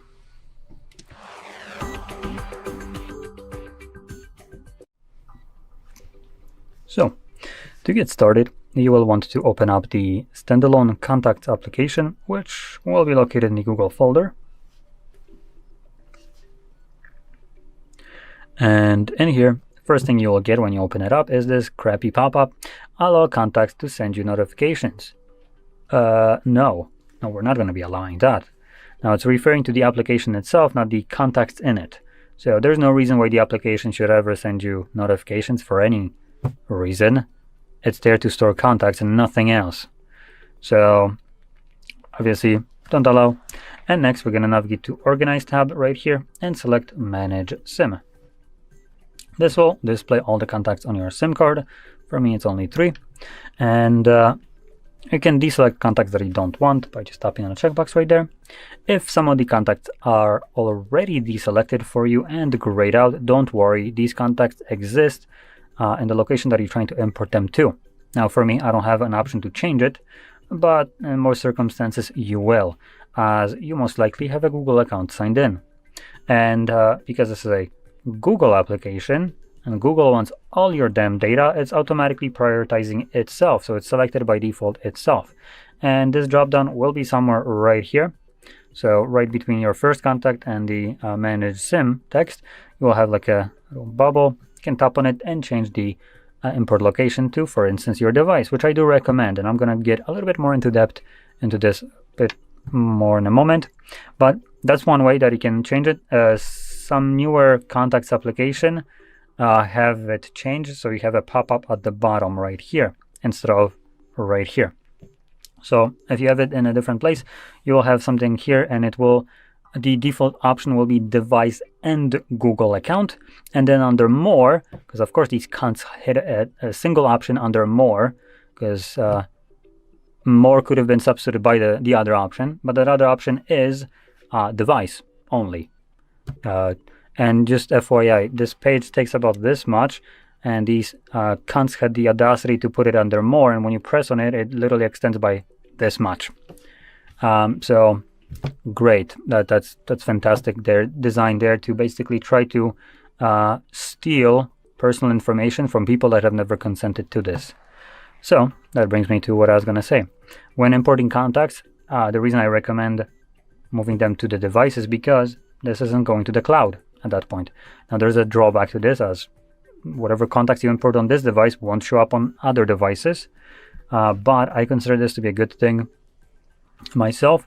And additionally, I kind of try to recommend against this, because when you import these contacts, like whatever we have right here, I just import them right now. I guess before I continue with my string of thoughts, I do want to also talk about this bullshit. That's another cunt thing that Google does. It tries to remove copies of your contacts from your SIM card, a physical storage that is storing your contacts. And the reason for that, it's trying to get all the contacts to the cloud and make you rely on the cloud. There is no reason to delete your contacts from your SIM card. Your SIM card has storage there, only designed to store contacts and nothing else. It's not like you can remove it and put a picture on there. You can only move contacts and nothing else. So deleting these contacts is kind of counterproductive, as this is a way for you to have a physical copy of contacts that can move between devices as a SIM card and have access to them no matter where you are, and no matter if you have internet connection or not, which cloud contacts do suffer from that. If they move to the cloud and you have no internet connection, or basically Google services go down, you're shit out of luck. You got no contacts. Now this doesn't happen almost ever, but if it does, well, you shit out of luck. So obviously we're going to select that we want to keep our contacts. And moving on, let's navigate to the contacts list right here, where we can now see all our contacts. Now, depending on where you have imported them, you might need to, well, maybe not need to, but you can narrow them down. So by clicking right here where it says all contacts, you can choose to display all contacts, SIM contacts, device contacts, and in your case, probably also Google contacts, which are the ones that are imported to the cloud. And the reason I would recommend moving them to the device itself is because when we go to the contact, edit it, select device, you can see there is a shit load of info that you can add to these contacts. Now, this information isn't your personal information. It's someone else's. It's not your contact. So, considering that you can add things like photos of someone, an entire full screen photo when they're calling you, you can add first, last name, company name, multiple different phone numbers, which you can add different ones and label them, for instance, for like work, home, fax, and other crap. We can also add labels, notes. We can add email addresses, birthday, addresses where they live, for instance, other things, which would include middle name, some prefix, suffixes, nickname, job titles, departments, related people, websites. So whatever you fill in here and you sync this with Google, Google now has all the information of someone without that other person ever consenting to this. You're basically selling away someone else's data without ever, none of you seeing profit from it. But believe it, Google is selling the living shit out of this data to make bank on it that you never see. So do yourself a favor for the future and just upload it to the phone itself, not to the cloud. And if you ever need to move the contacts from one device to another, with all this information, as if you go to edit the SIM one, you can see SIM one only stores 2 information. So if you want to import all the contacts with all of its data, like the photos and other things, you can create something called I believe, VCF file. It's basically a backup of your contacts list that you can, as a physical file, or not physical, but a file, you can email yourself, move over to the pen drive and swap it to another device and restore it there with a single click. So that's one way that you can do this relatively painlessly, I would say. Still additional steps over the cloud, but at least you have a privacy. So anyway, that's about it. So if you found this very helpful, don't forget to hit like, subscribe, and thanks for watching. Welcome. In front of me is a OPPO Reno15 FS, and today I will show you how you can enable your power saving mode on this device.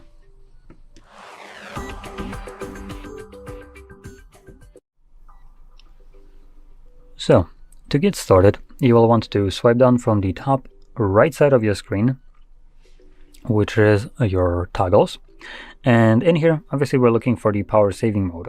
Now, for me, it is visible on the first page right over here, but you can find it maybe on other pages, and if you can't find it on any of them, you can add it by clicking right here on this pencil, and then clicking on the plus, and finding it somewhere below right here. And now the ones that you can add are the darker ones, the gray ones are ones that are already added. So find at that point your battery saver. I will be actually adding a different option right here, as there is another option associated with power saving, which is the super power saving mode. So I'm going to add this, and from there we can select done right here, and you can see it's now visible right here. Now I added this toggle just as a kind of notification or as information. I have not tested it out how well it works, but if the timers are correct and the settings, then this mode is absolutely useless. I would maybe urge you to try it out once, see if it actually impacts your battery life in a more significant way than what it's labeled as, because if it does, like it's supposed to, like this mode is designed to do, then that would be great. If it gets you the battery life that it states, then both normal power saving mode and ultra one are just absolute joke. So let's start off with the normal one. To enable it, you just click on it. First time around, it gets you this pop-up, which does have a box checked by default to not show it again. And it states battery life will be extended, but system performance will be reduced and some functions will be disabled. Now that is a very elaborate kind of way to just say that you won't have internet and Wi-Fi when you're not using the device, and your notifications because of that might be delayed. So it will be reconnecting every so often. That's usually what happens with the power saving mode. It's going to enable it. Now on here, it doesn't even enable dark mode for some reason, which is kind of odd for a power saving mode, considering this is even using a AMOLED display, which would be beneficial, but you know, whatever. So that's one. And once you're done using this one, you can just simply tap on it to turn it off. And the other one is this one. Now this one is a little bit less friendly to you because it just kind of straight up removes a bunch of things from your home screen. No wallpaper, most applications are gone, there is no app tray anymore, or toggles are limited and notifications are non-existent, and this mode primarily prioritizes battery life. That's what it is, but it doesn't do it well, at least not on paper. Now to exit this one, we will click right here on exit, and it will revert all the changes. Now going into the settings so I can show you the battery percent or battery lifetime differences, we're going to hold this toggle, and here we can see all of them. So normal mode, which doesn't save any power, gets us nearly 24 hours of battery life. So basically, let's just round it up to a single day. So this is a full day of battery life. The power saving mode, on the other hand side, gets us 1 hour and 44 minutes extra life. Now this is right now with the device being nearly fully charged at 85%. An extra hour, or we can again round it out, I guess, to 2 hours. So extra 2 hours of battery life. This is nothing. This is a pathetic freaking joke, especially for the phone's battery that we have right here, which are like 6,000 milliamps. Let's quickly check it. Oh, there we go. There was the settings. So we're gonna navigate in here all the way to the bottom about device, and we have a 6,500 milliampere battery. So even more. Great. And this abominable piece of shit of a power saving mode gets you a measly 2 hours of battery life. Are you kidding me? Now the biggest kind of insult right here is the ultra power saver mode. As you've seen, it changes a lot of things when it comes down to usability of the device. It removes a lot of fluff, wallpapers and other things, and that gets you extra what, 3.5 hours. So honestly, if this number is correct, it's absolutely useless. This is the most dogshit power saving mode, ultra power saver mode you could ever expect. Honestly, you can get better figures by actually managing your device's power yourself, which, considering how shitty this is, it will be much easier for you to do this. Swipe down, boom, we lowered down the brightness. I can still see it now because of the camera exposure. it looks kind of almost unusable, but for me, it is. It's not like great, but I can use it. And if I'm trying to save power, shit, this will get me probably extra 10 hours of battery life instead of pathetic 2 or 3 hours that you get with either one of these modes. So that's one way. Another one would be turning off bullshit like location. We don't need this if we're trying to prioritize battery life. Wi-Fi, that can be turned off too. Another one would be NFC. Yeah, that can be turned off as well. And yeah, you already will have probably better battery life than what this garbage mode wants to offer you.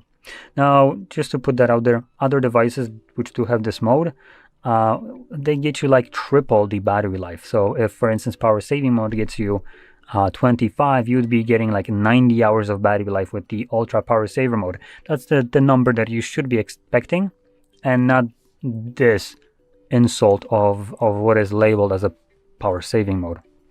So you can manage your battery better by just decreasing screen brightness, but this will only, I should clarify, only affect the screen on timer, which that's primarily what's draining your battery anyway, so that's going to be the most important one.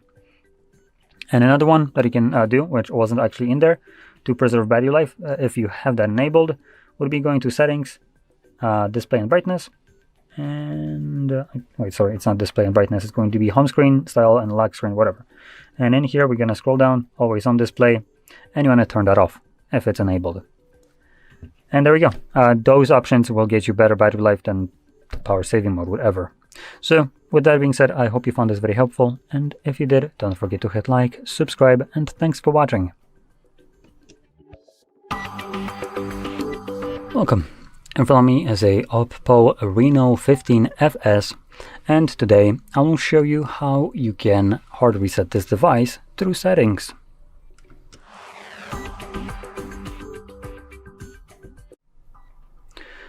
So, to get started, you will want to open up your settings application, and in here, scroll to the bottom of the list to System and Update, and we're going to select Backup and Reset. Now, before we begin with the resetting, I do want to obviously mention that this process will remove all of your data that is stored on this device. So if there's anything that you'd like to keep, make a copy of it before you go any further with the actual reset. Now, to create a backup, you can actually go a couple different ways about it. So we have the Google one, which if you have a Google signed in, you can just kind of go through this, and even so you can pick it and then sign in as well. So that's one way, which I don't recommend. I find it to be absolutely dog shit. The other ones, which are much better, would be the backup and migrate options. So migrate one uses clone phone application, and depending on what you're going to be doing, if you're resetting this device and going to continue using it, that's not really an option that you would probably want to use. So you would probably want to use the local backup.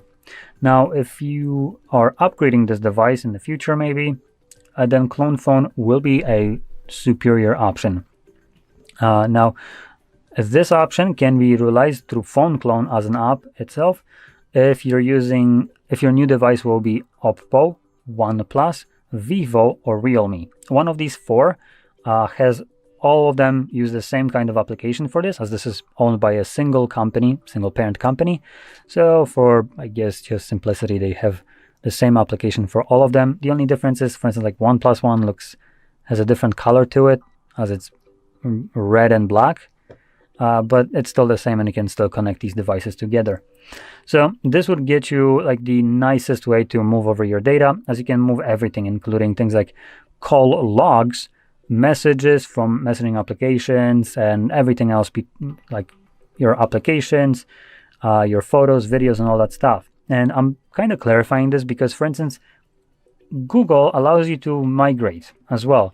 But Google does it in the shittiest, scummiest way by basically forcing you to upload everything to their cloud and then move it from their cloud to your new device. Now, if something can be uploaded to the cloud, like for instance applications, as they only accept applications that are available on Play Store, if you didn't download application from Play Store, tough shit, you can move it yourself, because Google sure shit won't be doing that for you. As long as it didn't come from Play Store, it's not coming to a new device either. So This, for instance, clone phone, doesn't care where the application is from. It's going to physically move the application, unlike Google, which just gives the new phone information that you should go and download this app from Play Store, and it's just going to do it like automatically, but it will download the application instead of moving the files from one phone to another like clone phone would. Now, for other devices, if you're planning to migrate to a newer device, but it isn't one of the 4 that I mentioned, so let's just say you have something like a Samsung, then I feel sorry for you, got awful device. But Samsung, for instance, has their own application for this. So most companies basically produce their own version of this application. So you need to look out what it is. For instance, for Samsung, that is going to be the Smart Switch. For instance, for Xiaomi, it's Mi Mover. So, like I said, each company usually has their own version of it, and you can utilize that for these purposes. And in this case, on this phone, you need to download if you're doing this to the Samsung, so you need to download on this phone Smart Switch instead of using this one. Now, for non-switching purposes, you can do the local backup. I haven't ever done this. You can supposedly use the storage device, like a SD card or something like that. But I don't know if this isn't gonna lock you to also one of the 4 companies' phones. Because if it's doing this backup while still using clone phone process, then this would lock you to the device and wouldn't be restorable. If it's just doing it as a kind of like a weird backup in a way, then that's fine. Something that I recommend checking out firsthand before you reset your device and have no access to your data. But once you're done backing up your device, we can go back here and move to Reset Phone. In here, you're going to select Erase All Data. Give it a moment. And the device will prompt me with a question to permanently clear all data, and I have 2 options. I can either retain eSIM, which is the first option, or also remove eSIM. If you don't use an eSIM in the device, which is the digital version of a SIM card, it doesn't matter which one you select.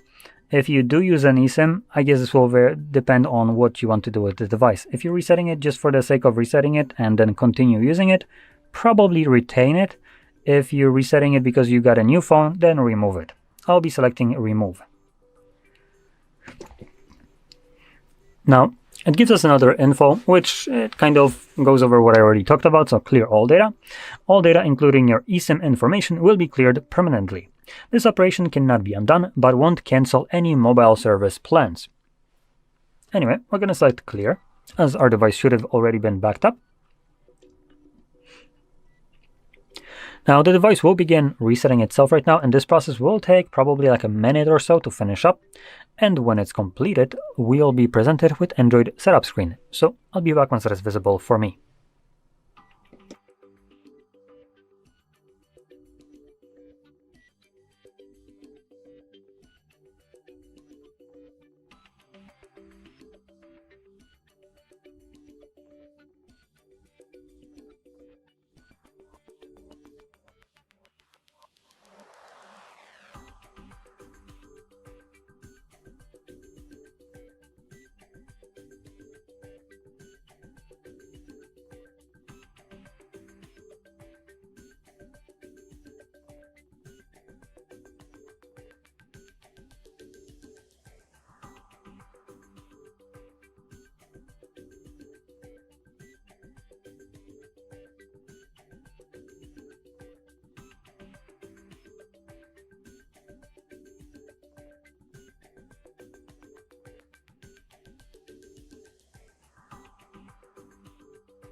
And as you can see, the process is now finished and you can set up your device however you like.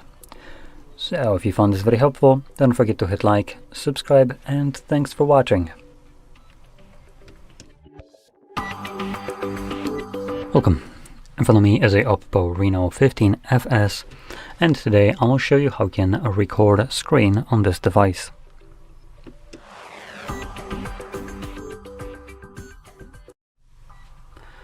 So, to get started, you will want to swipe down from the top of your screen, now top right side to be more precise, and this will bring down a bunch of toggles. Now we are obviously looking for the screen recording toggle, which for me is visible on, oh, there we go, the second page. Now if you don't see this toggle anywhere on either page, you can add it by clicking right here on this pencil, and then click on the plus. And by scrolling down, you'll find a bunch of toggles that just don't show up in this list. So when you find your screen recorder, you can simply tap on it, it would get added, and now click on done, and you can see the toggle is now added here. So once you have it visible in here, first time around, I recommend holding it and then selecting more settings, as by default the device sets the definition to 720p like it's 2014. So I'm gonna navigate in here and change it to high, which is 1080p, 16 megabits. It's still nothing super great in terms of what it allows you to do. The megabit bitrate right here is kind of, I would say, low for what the highest possible thing is here. And considering this device can record up to 90 frames, I don't know if this bitrate is even enough. Though keep in mind this is a dynamic one, there is no way for you to permanently set it. And if I'm correct, the dynamic one, the way it's described right here, it's not necessarily the best way to define it, because it picks the refresh rate of the recording based on the highest refresh rate content open at any time. So if you have something that never reaches 90 hertz, then the video will never be at 90 hertz. It will, for instance, be at 60. But if, for instance, you started with normal, 60 or whatever, you open up a game that runs at 90, then your entire recording will be at 90 if I'm correct. Now for this, I'll be choosing 60. And the reason for that is I prefer to have a stable frame rate that is locked to a single number there.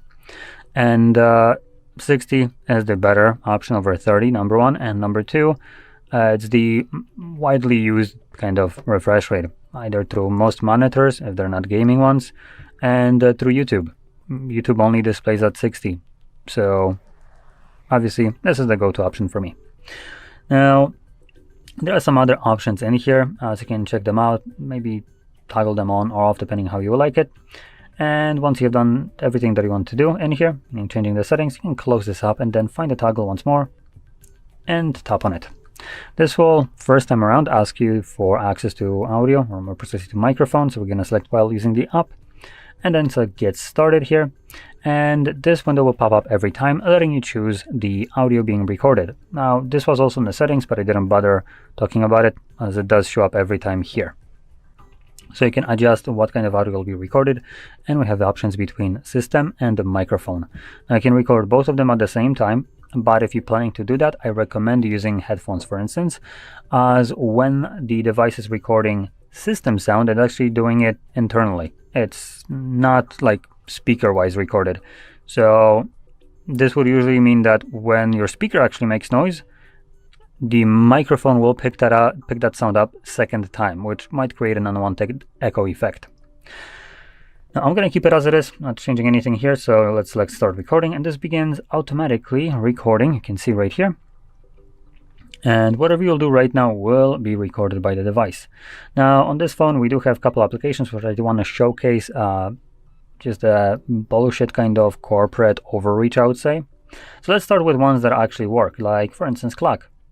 Most applications will actually work, to be completely fair. But there are ones like, for instance, this piece of shit right here, Spotify, and this will not. Props to OPPO for giving you this pop-up right here at the bottom, letting you know that you can't record this. Most devices don't have that even, so you're thinking that you might be recording your screen normally because you don't have that pop-up, and when you go play it back, you're presented with the straight-up black screen. So that's one. And another application, for instance, that comes preloaded with this device is this one right here, Netflix. No, open up. You have internet. There we go. And you can see in both of these applications, I am not signed in. I don't even own a Netflix account, actually. I never did. Never created one, so I never agreed to terms of service or use. And this crappy application has never shown up any kind of pop-up asking for any kind of permissions. So it's basically changing the settings of my device willy-nilly without ever inquiring for my permission for it, which to me is a blatant overreach. It's my phone, not theirs. Go yourself. Know your place, you effing trash. So we're gonna select this, and we're also gonna select where's the other garbage? There we go. And we're also gonna select this, and I'm gonna actually give you alternatives to these at the end of the video if you're interested, to basically have them for free. But in any case, once you're done recording, you'd interact with this timer right here and click on the square, which will automatically save your recording to your Photos application. So let's open that up. And in here, first time around, I do need to agree to this. Now, I don't have much in the Photos tab right here, just a single screen recording, but in normal use case scenarios, obviously this page would be filled probably quite heavily. So your screen recording, if it was just captured, would be visible at the very top. But if you're trying to find some older screen recordings later on, the best way to go about it would be to navigate to Albums. There we go. And in Albums, you want to select either screenshots or videos. Both of these albums have your screen recordings. Now I'm going to select screenshots, as this one probably will be the better option. As in screenshots, you have images or videos. Videos will be a screen recording, while images will just be a screenshot. So it makes it a little bit easier to find what you might be looking for in here. And let me see if we can play it back. So right now you'll be seeing the corporate overreach. Now, while this is playing back, the things that I recommend substituting, for instance, Netflix with, you can either do through a web browser. So that one will be kind of painless. You don't need to download anything. You just open up your web browser and navigate to a website that looks kind of similar to what Netflix would look like with what they have. And obviously they have everything from Netflix to Amazon to every other streaming platform for free. And it's basically equivalent to, like, you know, when you do watch online for free kind of search. And that website that I've been personally using is the P streamer, not streamer, P stream.mov. Just to kind of showcase this, maybe just bring up my phone.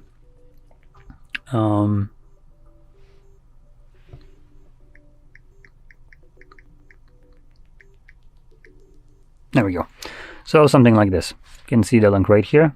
I think I typed it in correctly.